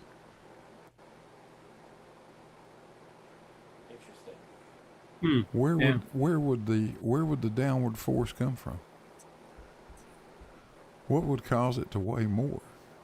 And let's say we just use nitrogen because it doesn't liquefy it until you get pretty high pressures, right? Guarantee you a couple 100-pound psi nitrogen in a cylinder is going to cause the cylinder to weigh considerably more than an empty cylinder does. And there's nothing in there but nitrogen, so how can you blame it on relative density, disequilibrium? It's all the same shit. Yet it weighs more. Where does the friggin' weight come from, guys? That's a great question. Perspective. I may do a video on that one of these days just to irritate people. Every time they get all pissy about every time they get all pissy about my open pipe, I just recast it and stick it out there again. I keep telling them. Well, and isn't it true? I mean, I've been reading about this too. If you look inside of a sealed container, even a tire or whatever, the pressure isn't greater at the bottom than it is at the top. It's dispersed throughout at an even pressure. There's actually a gradient in there. There's actually a gradient in there. Yeah, it's not much. It's really very little, because the height of the column of gas is not very tall, right? But there's still a pressure gradient, even no matter what. And it has to be, it cannot be otherwise as long as that thing is sitting in a gravitational field. I see.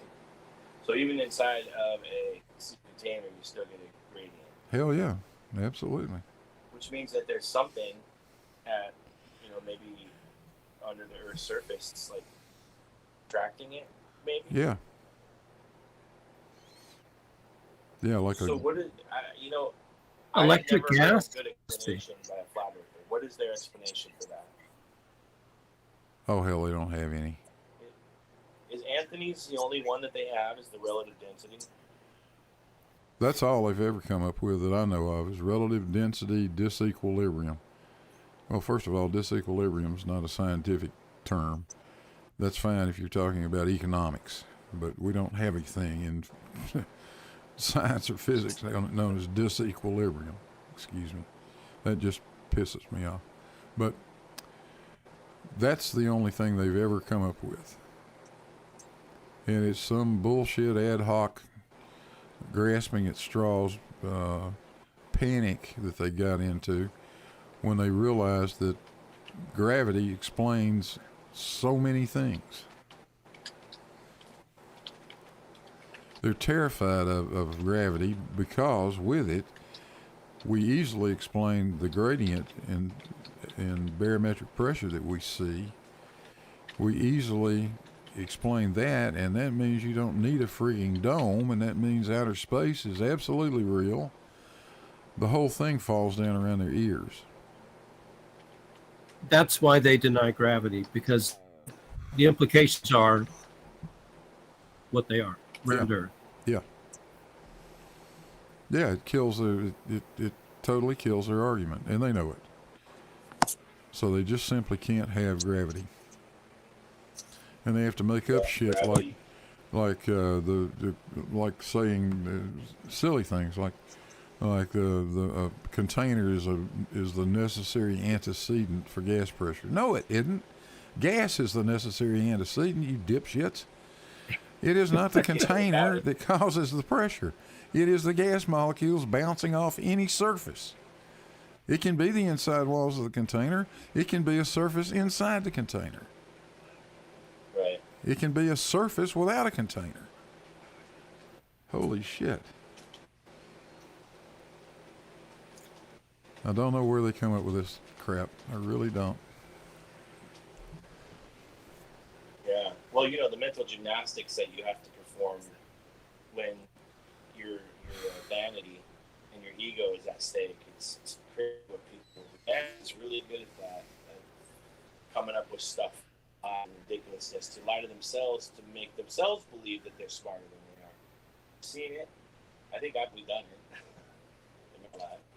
Well,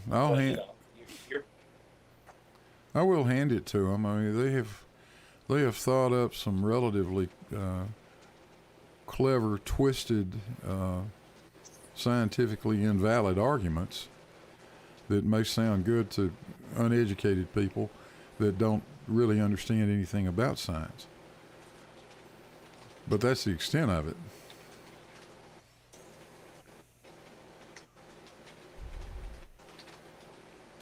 True. Why doesn't one of these flat earthers in the chat come on in? And I don't know. Here we go. Those guys? I'll put the link out there again. No, come on in, WPL. You're welcome. We'll be very nice to you. I'll be nice to you. WPL, Cavendish isolated gravity. That's who did it. Yeah, and then please. Marvel Science here recreated it and showed you how he did it. Now you've got two, not just one, two contraptions that will tell you. And you can build one yourself. Well, probably not you. You could pay someone to build one yourself. I wouldn't trust them to do it. That's nearly identical experiments performed 222 years apart, and it still works. And what's the outcome?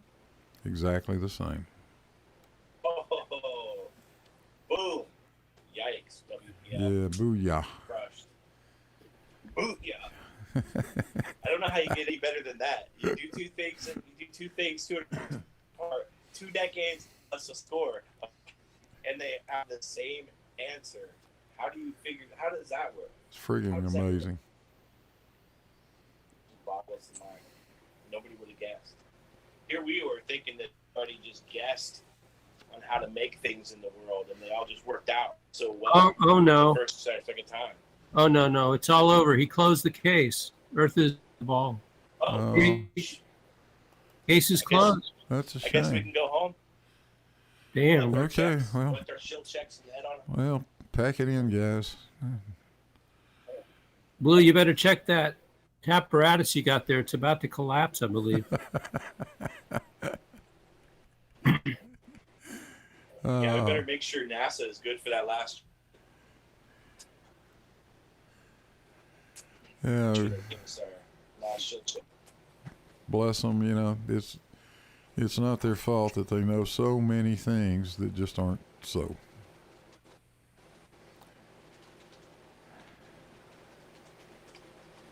Yeah, who said it's not you don't know, it's what you know that ain't so. Love book. You got 29 people watching. Welcome, everybody. Glad you guys tuned in.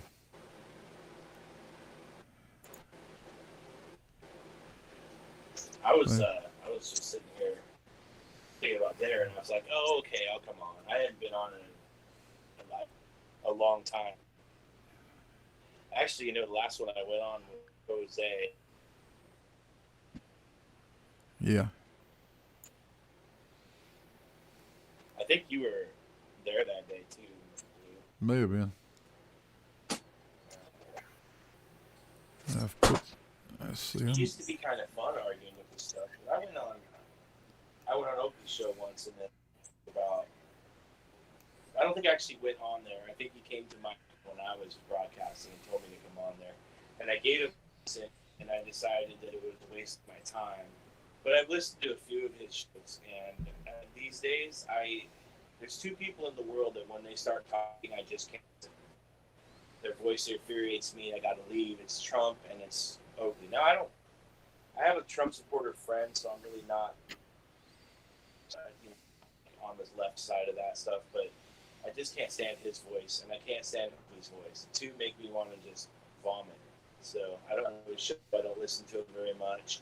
It's even hard when somebody else does a debunking video on Oakley's channel, and I have to listen to snippets of him. Yeah.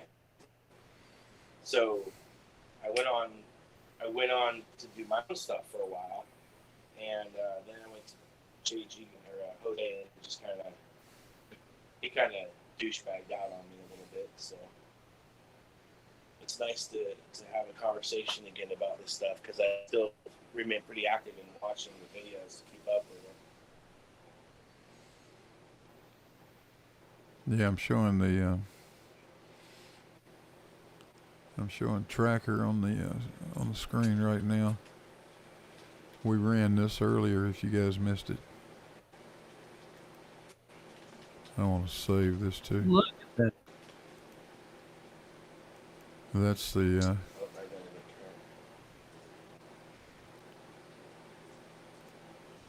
yeah, that's the graph that tracker will produce and the data that comes off of it. And really all I don't care about the y-axis. The y-axis is not important here. The x-axis is the displacement of the laser. So you just go down through there and pick the points off. The only thing I forgot about, I included this very first point, which I have learned that you shouldn't do that. Shouldn't include that point, and you really shouldn't include this point. What was happening there?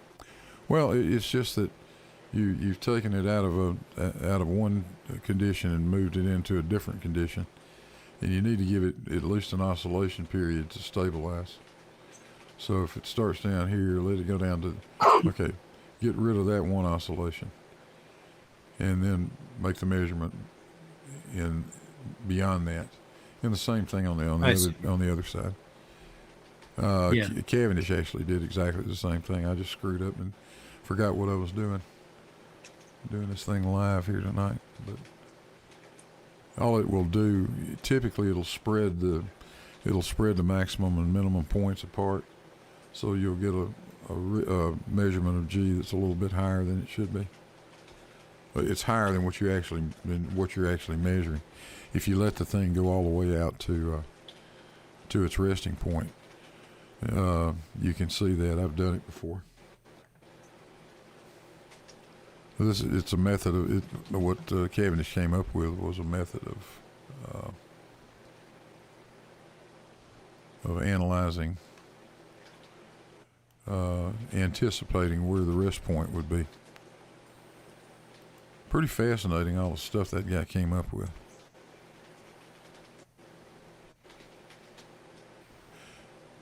But you saw what happened. 6.67 times 10 to the minus 11th. Let's see if we go one more decimal place. What is that number really? Well, I don't have I'm not going to worry with it.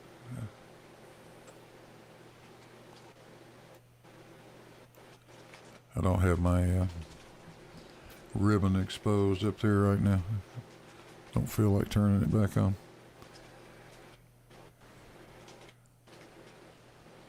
So let's see, at the moment. So you calculated 6.67? Yeah. That's what these measurements show.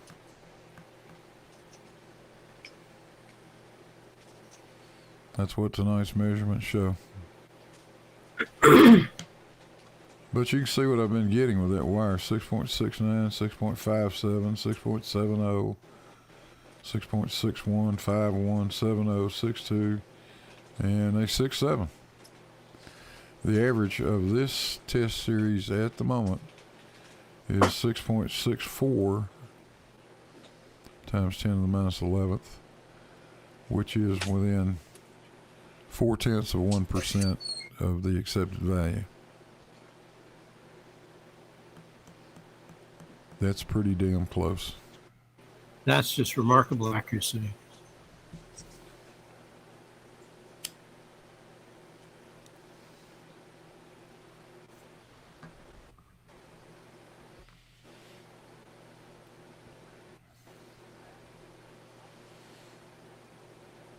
Yeah, it's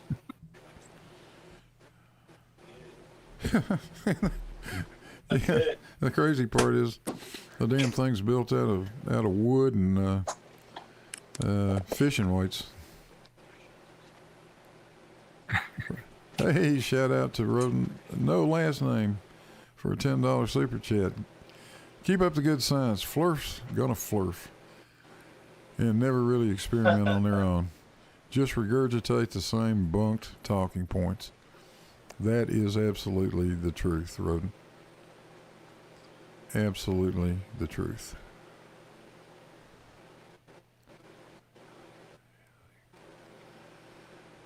Well, yeah, they can say what they want. You saw it happen. I mean, well, the one from last night's the same thing. Got 6.62 last night. Same deal. That's, let's see, that would be.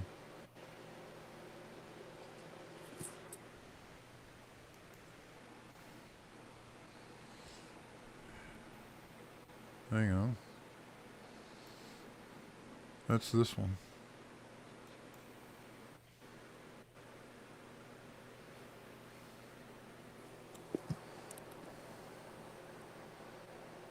I believe. Let's see. 717. No, that's not this one.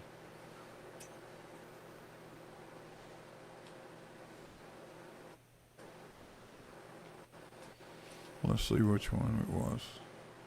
Oh, it was that one. Yeah, that's one we ran yesterday.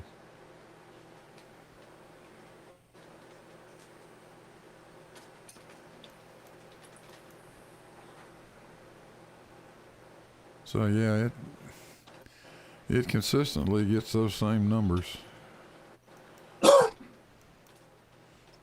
Well, there's the first series. That's the second. That's series 2. That was series 1. All this has been put up in videos.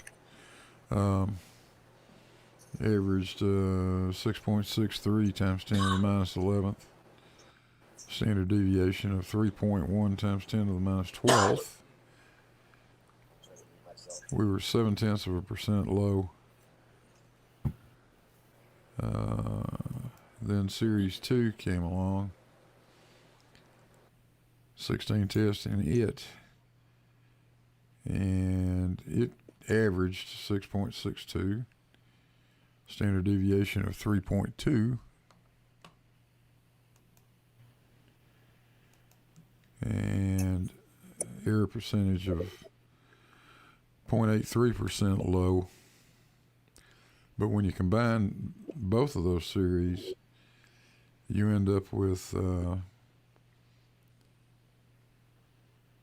6.62 times 10 to the minus 11th, a deviation of 3.2 times 10 to the minus 12th, 95% confidence interval of 1.15 times 10 to the minus 12th. That's pretty damn good. Error percentage of low by 0.77%. But I've tried to be a little more careful with this one. And the numbers are coming in a little tighter. So by the time, if we do, if this trend continues, I don't know where we'll be, but I'm thinking maybe 0.5% off.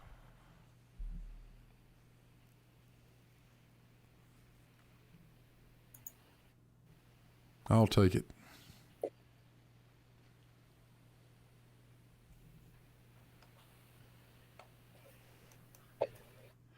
I'll tell you when I started. I had really when I started this, I thought, hell, if I get this, if I could just get G within 5%, I'll be delighted, and I would have been. But this absolutely backs up what Cavendish did, so I'm pretty happy with it. Any cat want to actually dispute that or just talk nonsense? Anybody? I don't know. That is amazing. So these results, they're not necessarily amazing, right? No surprise. But still, it's cool to see live in my generation.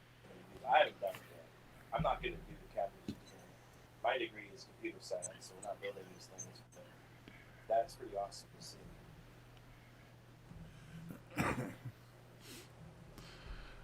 Well, it takes a bit of effort.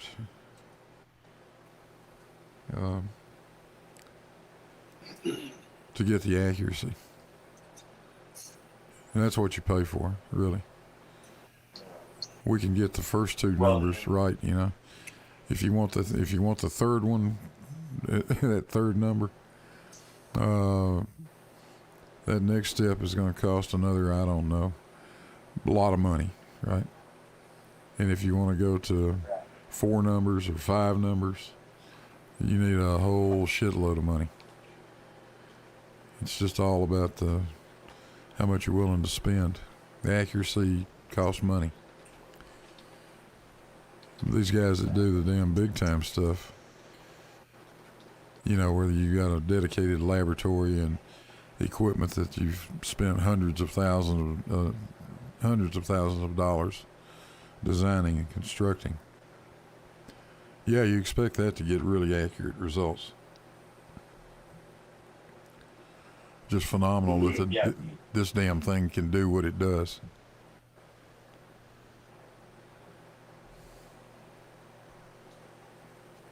Well, it's not exactly simple. I build guitars, you know. I can do some detail, not nearly what you do. Yeah. You build electrics or acoustics? Yeah, I'm not good at acoustics yet. Electrics are easy. Yeah, solid bodies are. Kind of an art. Solid body would be hard enough.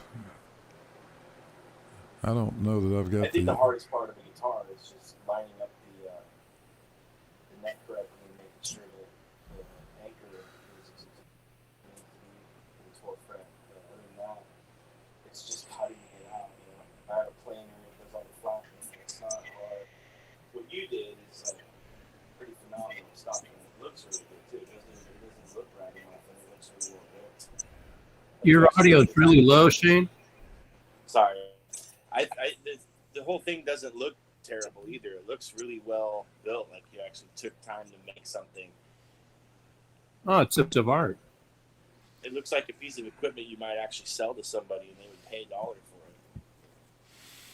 Well, you know, when you look at period pieces from that time, you realize that IKEA has not done anybody any favors, right? No. Yeah.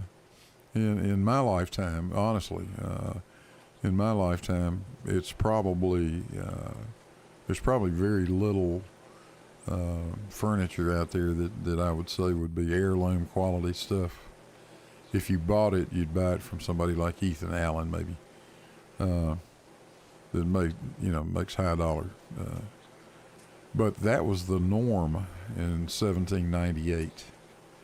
Those guys only knew how to do it right.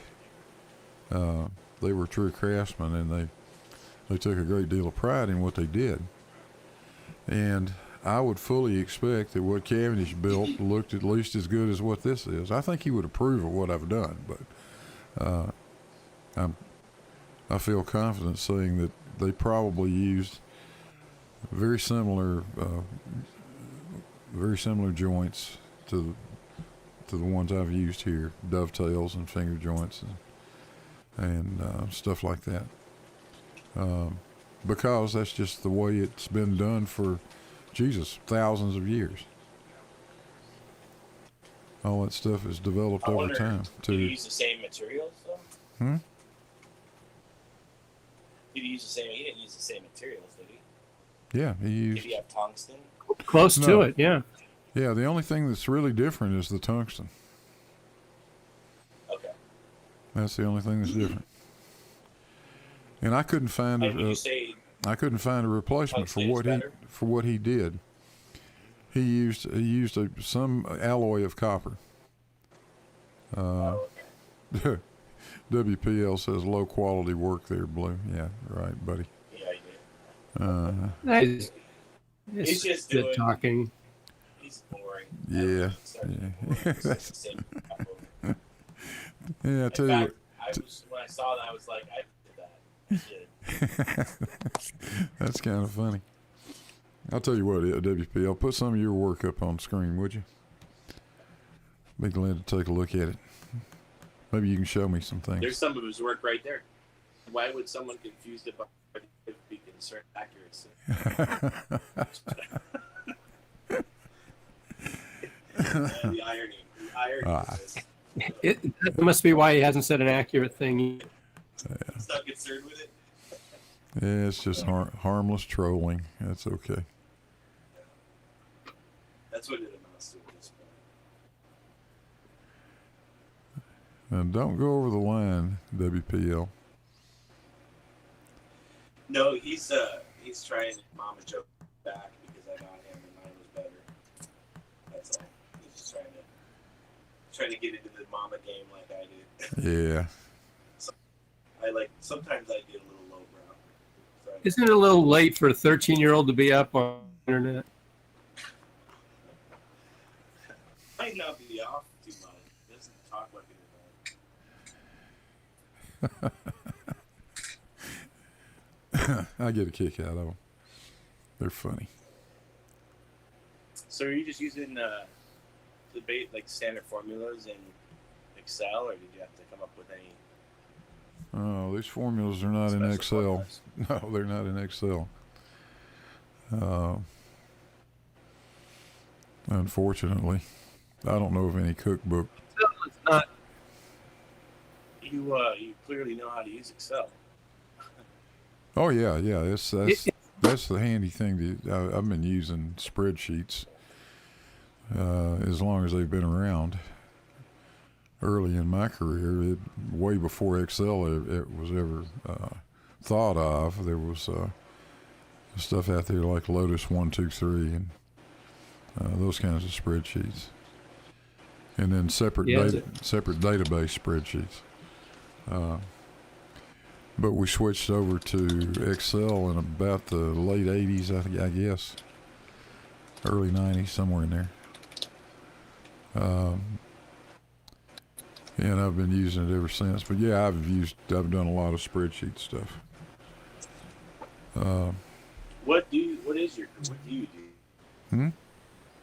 It must be something. You must be doing something like engineering stuff. Oh, not anymore. No, I don't do anything anymore. But He's got the best job. It's required. Well, yeah, but your knowledge base is clearly above average. So you've been doing something very math oriented, I think. well, yeah, pretty much. I mean, I was actually in the air pollution control industry my entire career. I started out in 1972 as a field engineer, actually, doing field engineering work in the air pollution business.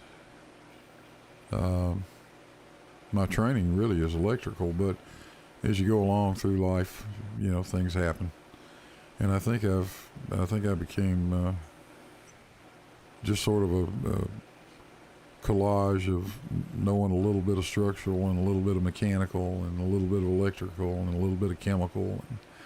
And, you have to get into a little bit of all of that, especially around that air pollution stuff. Makes sense. And the equipment I worked on, it's a device. Well, the thing I specialized in was a device that's known as an electrostatic precipitator, and the process itself is electrical in nature. It's you simply charge dust particles that are in a flue gas stream, and then electrostatically attract them to collecting surfaces where they will stick together. They just agglomerate, and then the stuff has enough mass that you can knock it off and knock it down into a hopper and remove it and so forth. Now that's let's see, I think I described the entire device in less than 2 minutes. You can spend the next 20 years trying to figure out how the hell the damn thing really works. It's quite a complicated device. but it's an electrical process, but it's a gigantic mechanical structural nightmare. It just works because of electricity, but the box itself and the gizmo is all a bunch of big mechanical stuff. And I'm talking about big. I'm talking about a steel box that may be, I think the biggest one we ever built was 270 feet long, about 90 feet deep, and about 70 feet tall. That's a large box. Yeah. Yeah. Wow. But this is stuff that goes on power plants, right? Sure. You stick them on, they go behind big boilers, great big coal-fired boilers. Are you talking, what kind of power plants are we talking? Huh? Coal or? Yeah, coal. You're talking like coal power plants? Yeah. That makes more sense. Probably. Yeah, coal-fired. Which are So, going what's away the, slowly but surely. Yeah. What's the, how much reduction in pollutants does that? What do you do with the particles once they go in the hopper? What happens to them? Well, typically, some of it is just simply disposed of. Some of it they will take it and slurry it, mix it with water, and put it in a settling pond, and just let it settle out. But it's also used for other purposes. It's used a lot and mixed in a lot in concrete.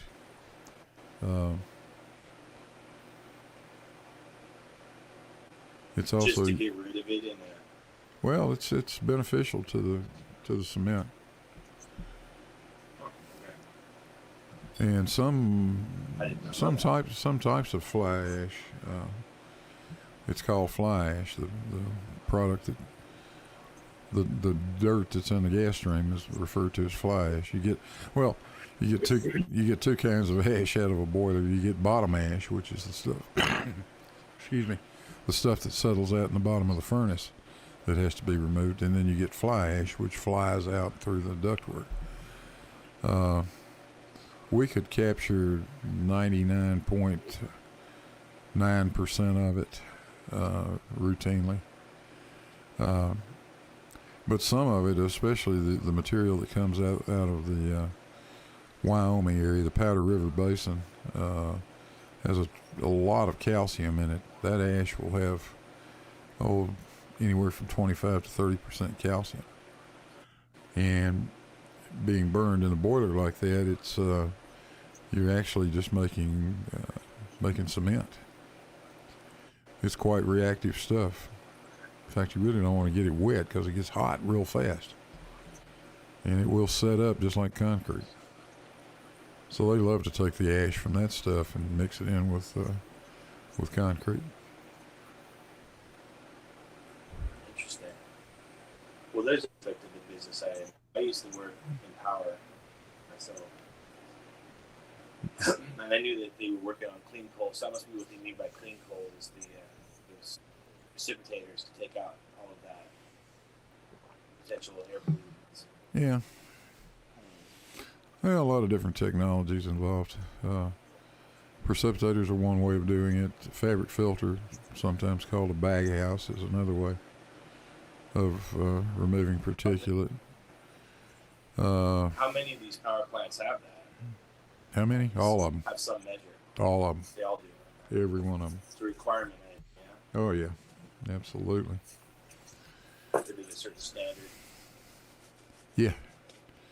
Very strict standards. Typically, what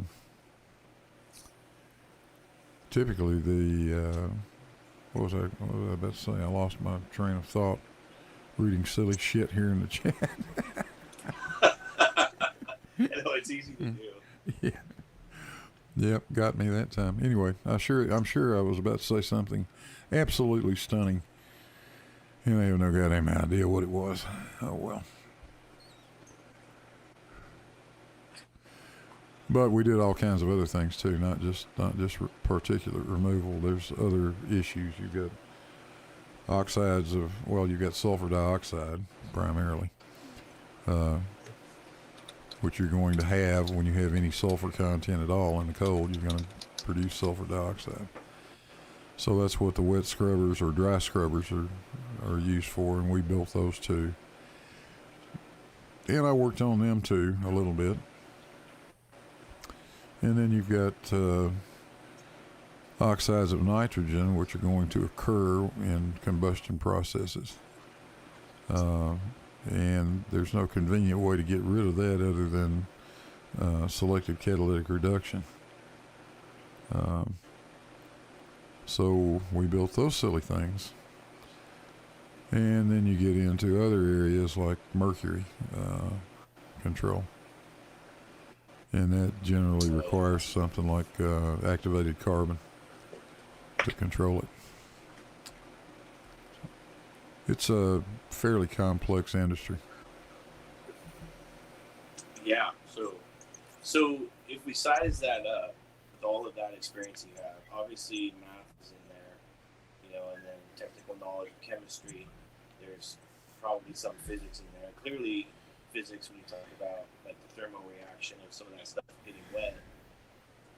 You've got people like this WPL guy and others, Optimine and whatnot, who have the notion that they're smarter than you somehow, and it boggles my mind because all they have to do is shift the topic of conversation to say you've been indoctrinated. Oh yeah, I know. It's crazy to me to think that, because it's indoctrination that also causes things like, well, you got to your location correctly on your flight, right? Your building stays standing, doesn't it? Your cell phone works, right? I think we have pretty good. I think we got this. You can go ahead and go. My response to that indoctrination claim is, education often looks like indoctrination if you haven't got an education. Yeah, well, that's true, right?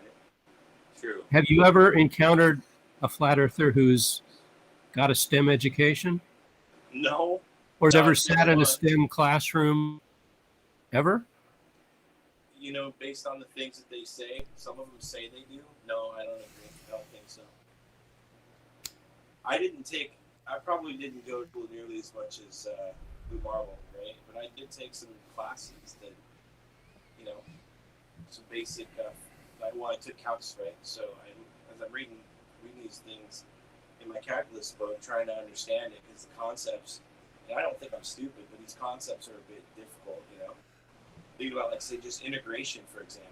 You've got all of these people in the world who are doing these things daily, that they're using integral formula to measure stuff, and they're accurate on it. And you do that, you rely on it. We all rely on it. It's invisible to us because the experts got it, they build it, they sell it to us. You don't have to go through the educational process to learn how to build it. You just have to buy it from them.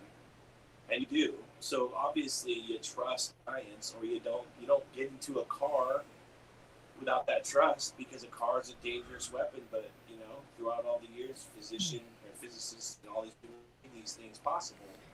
And then you stand there and argue it like you know better. Like, are you kidding me? You couldn't build a car to save your freaking life. In this year you would be able to do it. And yet you're going to stand here and tell me that I'm indoctrinated because centuries of science have put together massive amounts of data that you can look it up if you weren't lazy. Go look it up and see it for yourself. And if you don't believe it, try it. Not a single one of them do that. So who are people? Where are they coming from? Why can't we just gather them up into a room and do some sort of not like a gas chamber. I'm not a maniac, but somehow indoctrinate them with some knowledge so that they can get off their ass and do something. Because I bet you none of these people are productive in society to any great degree, other than sanitation, and I thank you for that, sirs. Oh yeah, I don't ever fault a guy for what he does. If he's out working, earning an honest living, God bless you. I mean, thank you. Yeah, not at all. Thank you for doing what you do. That's not a thing to look down on anyone for, regardless of what they may do. No, I agree. And yeah, I support that. In fact, I'll jump in somebody's shit for making fun of people because of their particular job. That's just not right. But you know, by the same token, I don't care to have my education questioned. I don't care to have people tell me that I've been indoctrinated. I wasn't indoctrinated. I was educated. Indoctrinated means being led down the primrose path by some dipshit like Oakley or Quantum Eraser, and made to believe that somehow or the other, some book written by some guy we don't know or can't talk to says the Earth is fucking flat. Excuse me? No, it's not. I don't care about your religious beliefs. Have them if you wish. That's fine. But the Bible's not a science book. And you're talking about two things that are diametrically opposed in one sense. Because that religion is strictly faith-based. Nothing other than faith-based. That's all. Science is fact-based. Right. I don't know about you, but when I went through engineering school,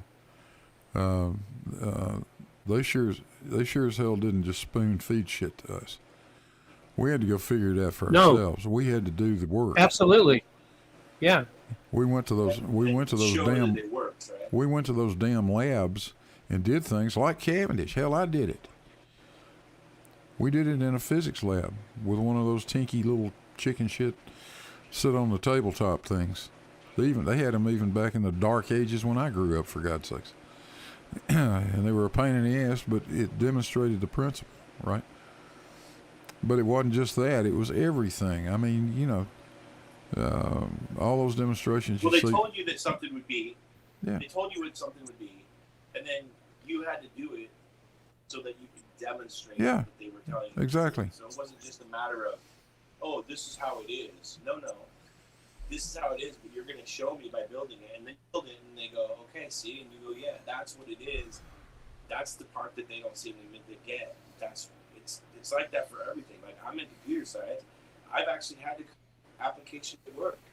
So I know that the language works. I know that what they told me works because I did it. That's the point. Yeah, they get to because they never went there, and because they've never done it. They have a totally wrong impression of how that level of education works. And that's not just sitting in a classroom having somebody say, memorize this and repeat after me. It doesn't work like that. You better understand it or you're not going to pass the fucking test. Well, you know, the best professors were the ones who merely introduced the subject to you and pointed you in the right direction. Then you had to do it yourself. Oh, yeah. You had I don't know. do the problem sets. You had to do the experiments in the labs. I mean, that's where the real education comes in. That's exactly right. Experiments and all that stuff are cool, and figuring it out yourself is fun. But I got to tell you, for the $18,000 per quarter that I got to pay, sometimes they would just give me damn knowledge.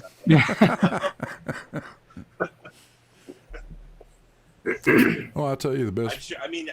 I will say that the fact that the struggles that I've had, the absolute struggles and nightmares I've had in the last couple of quarters trying to build what I was trying to build, definitely taught me more than probably if they would just told me.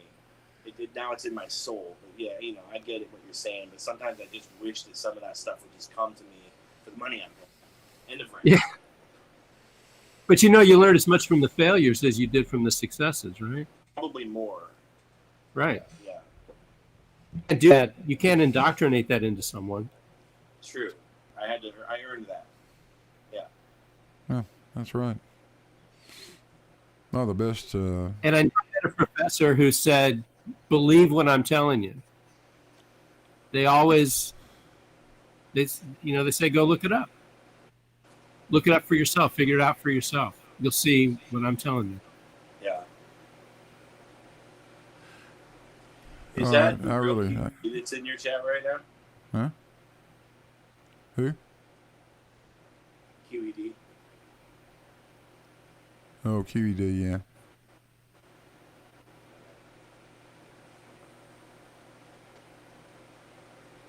Oh, Optimum is back. told you Oh, guys. good. No, the best professors I had were industry guys that would teach at night or in mini quarters and stuff like that. Oh, absolutely, yeah. I loved those guys. I swear I did. Hell, My heat transfer professor was a guy like that. He had invented a device so that you could operate on a kidney. You put the kidney inside this device, you can operate on it, and it would cool it and keep it from doing something or other. But it was a big heat transfer yeah. problem. Yep. And that was fascinating. I mean, a couple classes of that really gave you some good ideas on how it all works. I remember this was early in my college career. I don't know, into the freshman, well, maybe the beginning of my sophomore year or something. Had to take statics, right? Everybody's got to take statics, of course. Oh, I loved it. Oh yeah, I didn't. I signed. I signed up for it. Got through a couple of classes within the period where you could drop it, and it was making absolutely no damn sense to me. So I just dropped it. Okay, next quarter comes along. Sign up again. Same damn thing. Couldn't make heads or tails out of what the hell these guys were saying. Third time around, I signed up for a mini quarter and got one of those guys, one of those industry guys. And they changed textbooks, thank God, to something that made sense. They changed textbooks. And this guy walked in and said, how many of you guys, and I think there was like 14 of us, and it was all guys. And so he literally said, how many of you guys have already tried to take statics and dropped it? And every hand in the class went up. And he said, look, I understand why. That other book they were using down here is absolute bullshit. He said, let me tell you how simple statics is. This is all you got to know. The sum of the forces equals 0, and the sum of the moments equals 0. And if those two things aren't true, something's moving. All right. That's perfect. All right. Thank you. Wow, thanks. Thank you, Calculus 2. I understood. Thank you. Woo! And it was like the heavens opened at that moment. But this guy was great. He says he would do. I still remember this one. He said, "Look, all you guys probably go home and drive under one of those bridges over the interstate bridges. And when you go under there, I want you to look and see if they got splices in those big plate girders. And if they do, and they probably will, I want you to figure out about how far in from each end those splices are. And when you come back, I want you to tell me why they put them there. Why are they in that position?" And we're all like, "What? What the hell? What the hell is he on about now?" But he got us all thinking, we had a few offline discussions about that till somebody said, "Hey, maybe we ought to look at that moment diagram again." Oh. Maybe there's a clue right there. Something about balance, huh?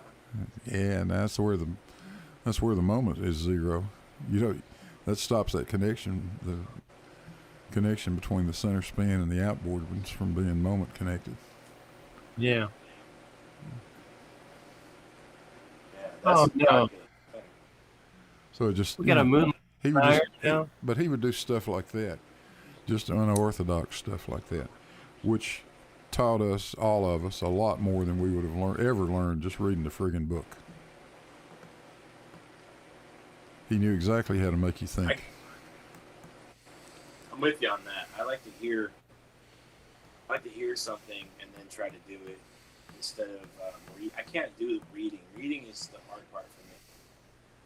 So if I can hear it, I tend to watch videos on the subjects and then do the experiments or whatever on my own. Way easier for me to learn it than reading. But incidentally, after I've learned a certain concept, I started reading a book on PHP recently, and I read a chapter. I'm like, oh, I understood all that for a change. So hearing it was a lot better for me, but now it helps me to understand it when I'm reading better. So I hear you. I'd rather hear it and see it than read it. Well, hearing a good explanation and a good example is worth, 10 hours of reading a textbook or any 3 lectures, Oh yeah. in my opinion, anyway.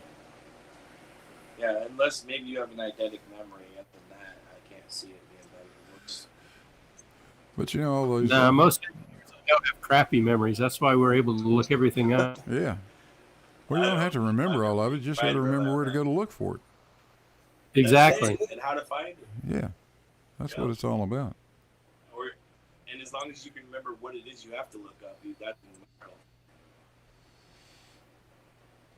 Yeah, I remember my my physics. once I'd done a database, but I was going to design one of those. I had to look that up and couldn't remember what the terms were for a while there. So you got to use it or lose it. I remember my physics professor, Dr. Robinson. It was a guy actually that had been in industry himself. He had worked, and he had worked with my father in an aerospace company. But anyway, I was taking. I had him for physics. Your dad worked for? I don't mean to derail, but who'd your dad work for? He worked for a company in. I grew up in Birmingham, Alabama. He worked for a company called Hayes Aircraft, and they were a defense contractor primarily, but they were also in a bit into the aerospace stuff. So they were building parts and pieces for the Apollo stuff, and one thing or the other. Incredible. One thing or the other. But anyway, back to Dr. Robinson. I had sat and stared at Newton's law of gravitation long enough to come up with my own bright idea that the acceleration of things really isn't exactly the same, right? I mean, clearly you can see that, right? So I go and make my presentation to Dr. Robinson, and he said, here's an idea. Why don't you look at Newton's other equations? Those the ones that have to do with force, and see what Kinematic equation. And see what you can come up with. So after scratching my head for another 3 or 4 days, I finally hooked up F equals ma with the gravitational equation and realized the little mass goes away. And voila, all the accelerations are always the friggin' same. How about that, son of a bitch? Yep. Are you telling me that you struggled with some of this stuff at one point? Hell Everybody yeah. does. Hell yes, absolutely. Oh, man, my image explode. Just kidding. But sometimes the way certain people talk, you just think, God damn, were they born in engineering? What? Well, there's a certain mindset that sort of recommends it to you, but no, nobody's. No. I'm more artist than technical, and so That's why you do software. well, and that's a lot more technical when I'm trying to do back end because I'm not really a designer, so I'm not going to make visual beauty, but I have to think differently than I normally do to write software.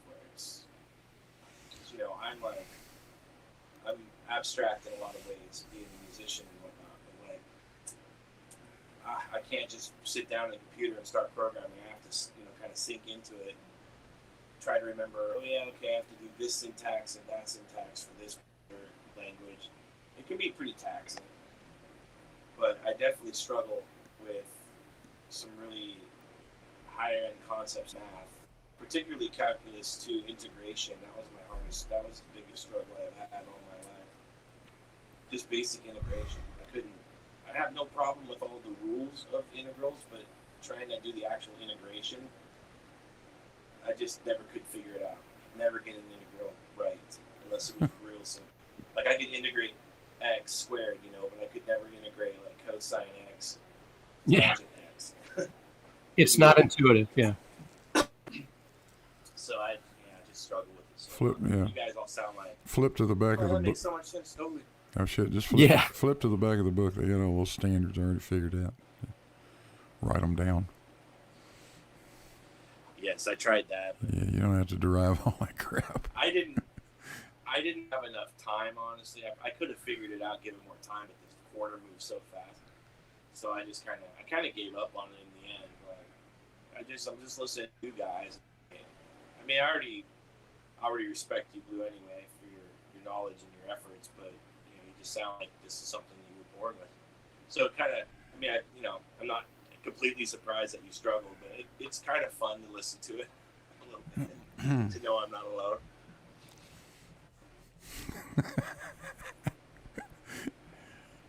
Got them all stirred up out there in the chat. Yeah, WPL. I spent all my time driving back and forth between Birmingham and Huntsville to pick up my NASA check. You betcha. You dipshit. Yeah, much. I keep putting it in. Yeah, NASA has checks, right? Yeah, I keep putting the link in the chat. Why don't you guys hop in here and say something? I just want to point out that most of our technological advances, not just in space technology, but in everyday technology, came from NASA. I think they can handle a direct deposit so that we don't have to drive it. I think they got that mastered by now. Pretty sure. Oh, we would have gotten to the same point eventually, but if it had been left up strictly to private industry, I think we would have been 15 or 20 years behind the point we are right now. Totally agree. All of that. Oh yeah, the Apollo program was an amazing technology transfer program. Yeah, all of that, all the money that went into, and primarily what I'm thinking about is the electronics end of it. The difference between 1965 and 1975 was unbelievable. I mean, in 1965 we had transistor technology. In 1975 we had ICs. Yep. We went from programmable logic arrays to microprocessors almost overnight. That's true. One day I was dealing with EEPROMs, the next day I didn't know what the hell was happening in tech anymore.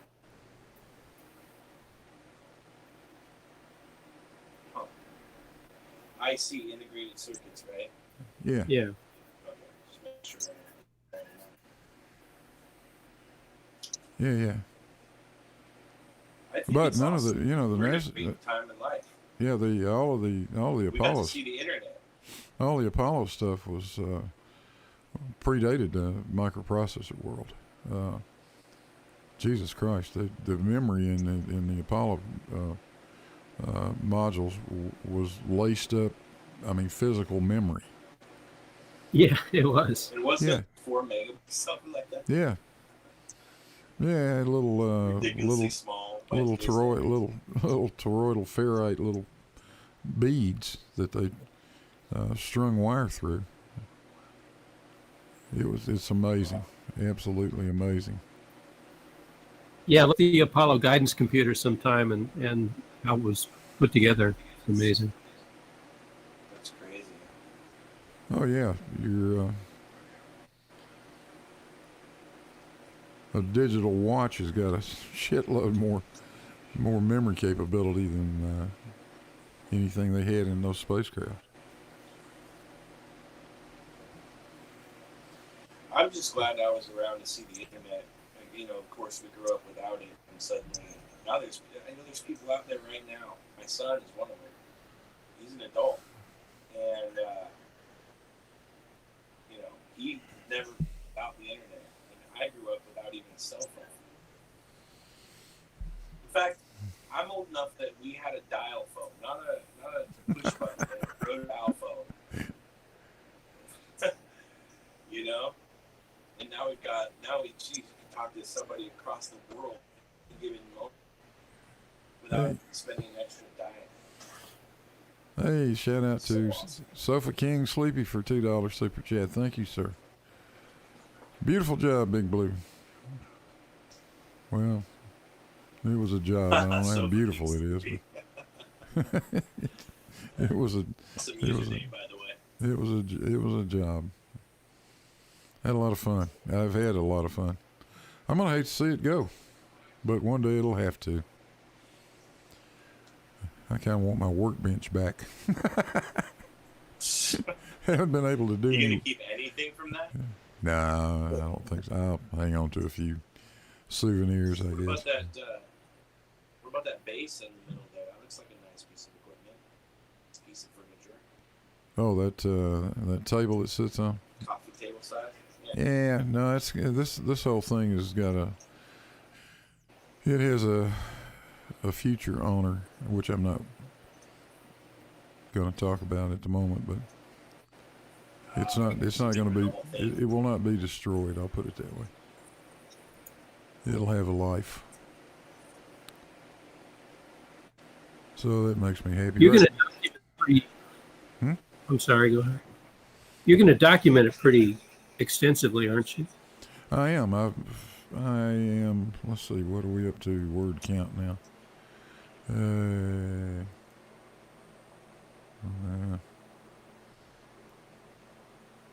3,000 words. So I'm just getting started.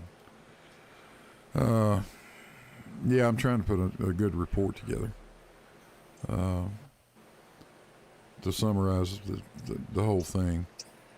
Not just the results, but the construction of it, the design of it. I want to go through. Not that I haven't already done that, but I've done a couple of videos talking about how the calculations are done. But I think I'm going to run a parallel set of calculations to match the way Cavendish did his, and that will end up giving you density, right, for the Earth. That's what he came out with. But then there's the other method, which I've covered quite extensively. It actually simply yields a value for G. And it's actually a hell of a lot easier to use. It's a hell of a lot easier to do than what Cavendish did, but whatever. But I want to go through all of that stuff, and I've got a bazillion pictures, you know. Let's see. I think a good description of how it was built and the material selection, all that would be just fascinating. Yeah, I want to go through all that. Hey, Citizen 9, what's going on, man? You're on mute.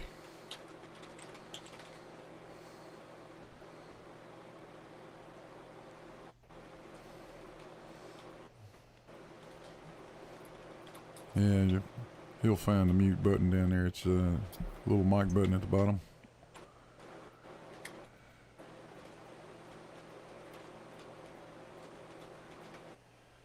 Good to see you in here.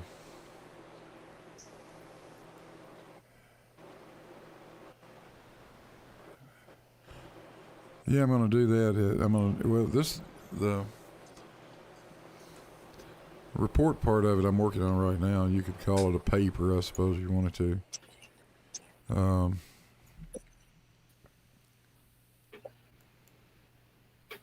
Yeah, if you look, hey, Citizen 9, if you look down at the bottom of your screen, if you're on a computer, there's a mic down there, left-hand icon. Click that, and that'll take you off mute. But if you're on a telephone, I'm not sure how you do it.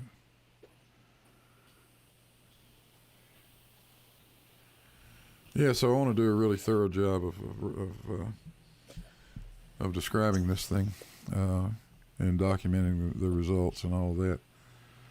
But then I want to take a crack at a abbreviated version of it that might be suitable to get published somewhere, like Scientific American, maybe. Definitely. Now, who knows? There are a couple of science publishers, popular science books. Yeah, there are lots of magazines out there, I think, that would find, if it's properly written, would be interested in publishing something like that.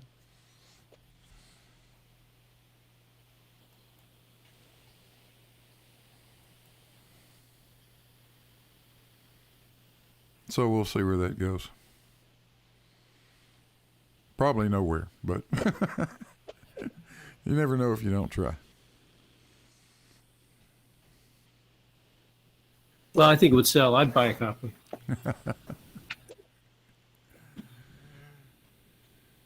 Yeah, the really fun part about if I could get it published in a magazine, the really fun part would be shoving it up Nathan Oakley's ass.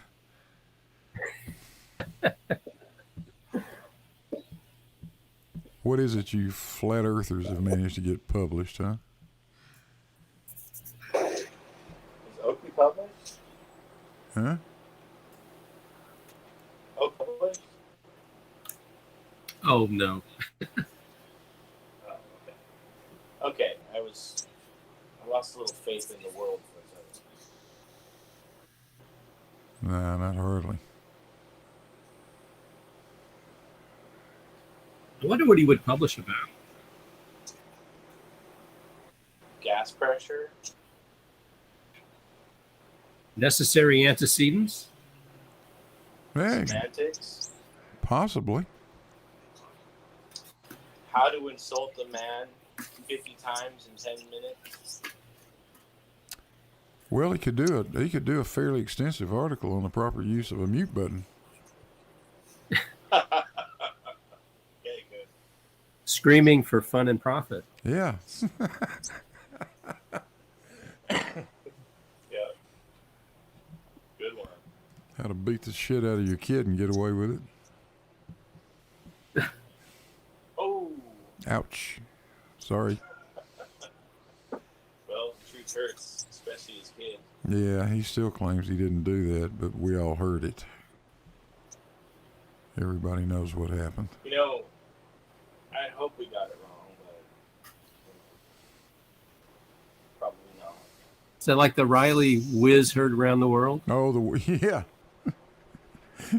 Yeah. Wait, what? What did I miss? You missed Riley taking a leak on camera? On purpose or not? Oh, no. He was doing he actually did it during a live stream, I think. I guess he had a bottle under the table or something, and he left the mic open. Yeah, he was sitting down. I mean, Bottle? I don't know what he sounded like. He was pissing into a wash tub. I mean, What does he say about it? he claims he was pouring water into a pan for his dog or cat or something. I don't know. Bullshit. You can see it on his face. He's taking a leak. No doubt about it. It was He was hilarious. pouring water, all right. Oh, yeah. He was pouring water. You betcha. It wasn't out of a bottle. Sorry, Riley, you spelled bladder wrong. Yeah. Anyway. Well, we're coming up on 2 hours and 55 minutes of this. It is 20 minutes to 12 where I am. And I'm thinking about shutting the stream down. Wait, what? You're Mountain Time? Or No, Central? I'm Eastern time. Easter. Oh, I'm looking at 8 o'clock. Okay. I don't know what I'm doing. I thought 20 was 10 o'clock. I'm stupid. Sorry. You are on the East Coast, huh? Yeah. Yeah, I'm in the Eastern time zone, about 100 miles or so. I'm glad you guys dropped in, though. I appreciate that. It's a lot more fun to sit here and talk to somebody than it is to sit here and talk to myself, because I actually bore the shit out of myself. And I'm sure nobody else is any different. Well, thanks for having me on.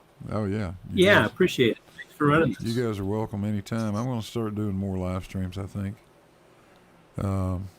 Like this. They're fun to do.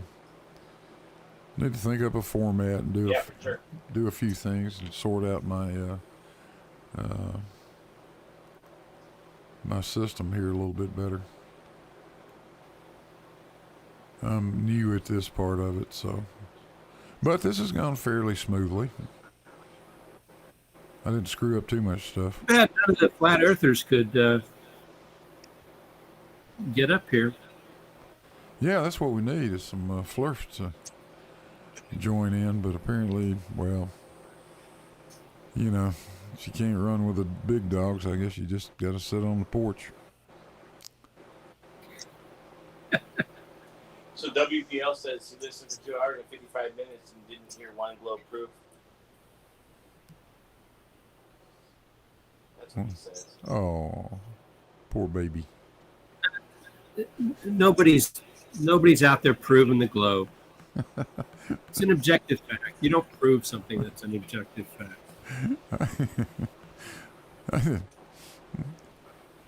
I've been waiting 3 years for you whistle dicks to come up with any sort of proof at all of a flat Earth.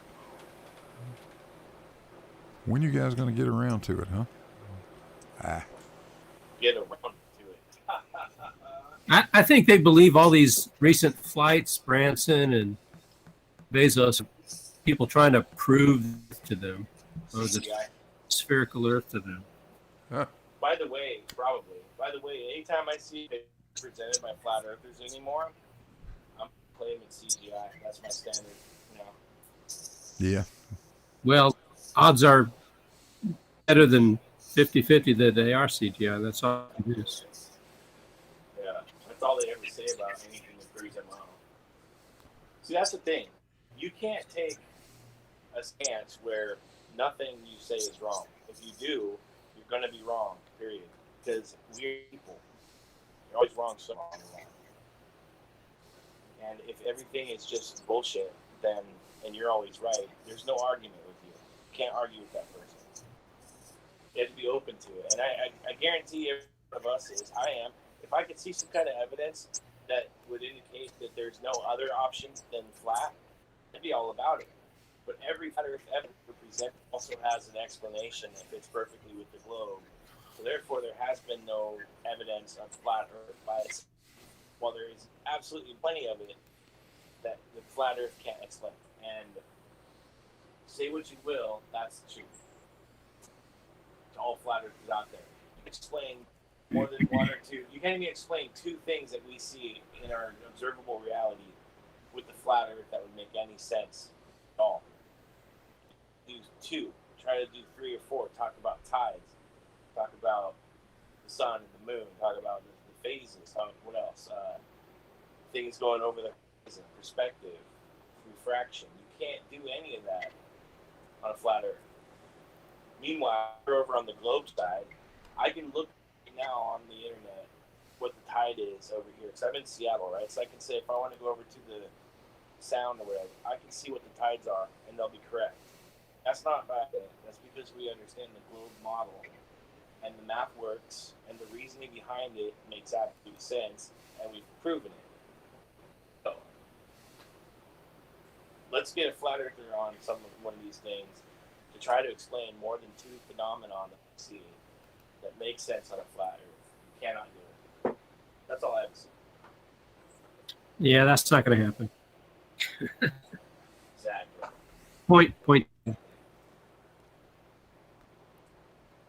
Oh, but it's fun, I guess, arguing with some of these guys. I will say Riley has been probably the biggest adversary because he can spin some real bullshit, that guy. Riley knows how to spin some bullshit. I've taken up enough of your guys' time. I'm going to head out. Thank you again for having me. Yeah, you betcha. We're going to end it Good right to talk to you. Yeah, good to talk to both of you guys. And we're going to end it right here. Thanks for showing up, everybody. All you guys Thanks, out there, Blue. all you guys out there in the chat, have a good evening. We'll do this again real soon.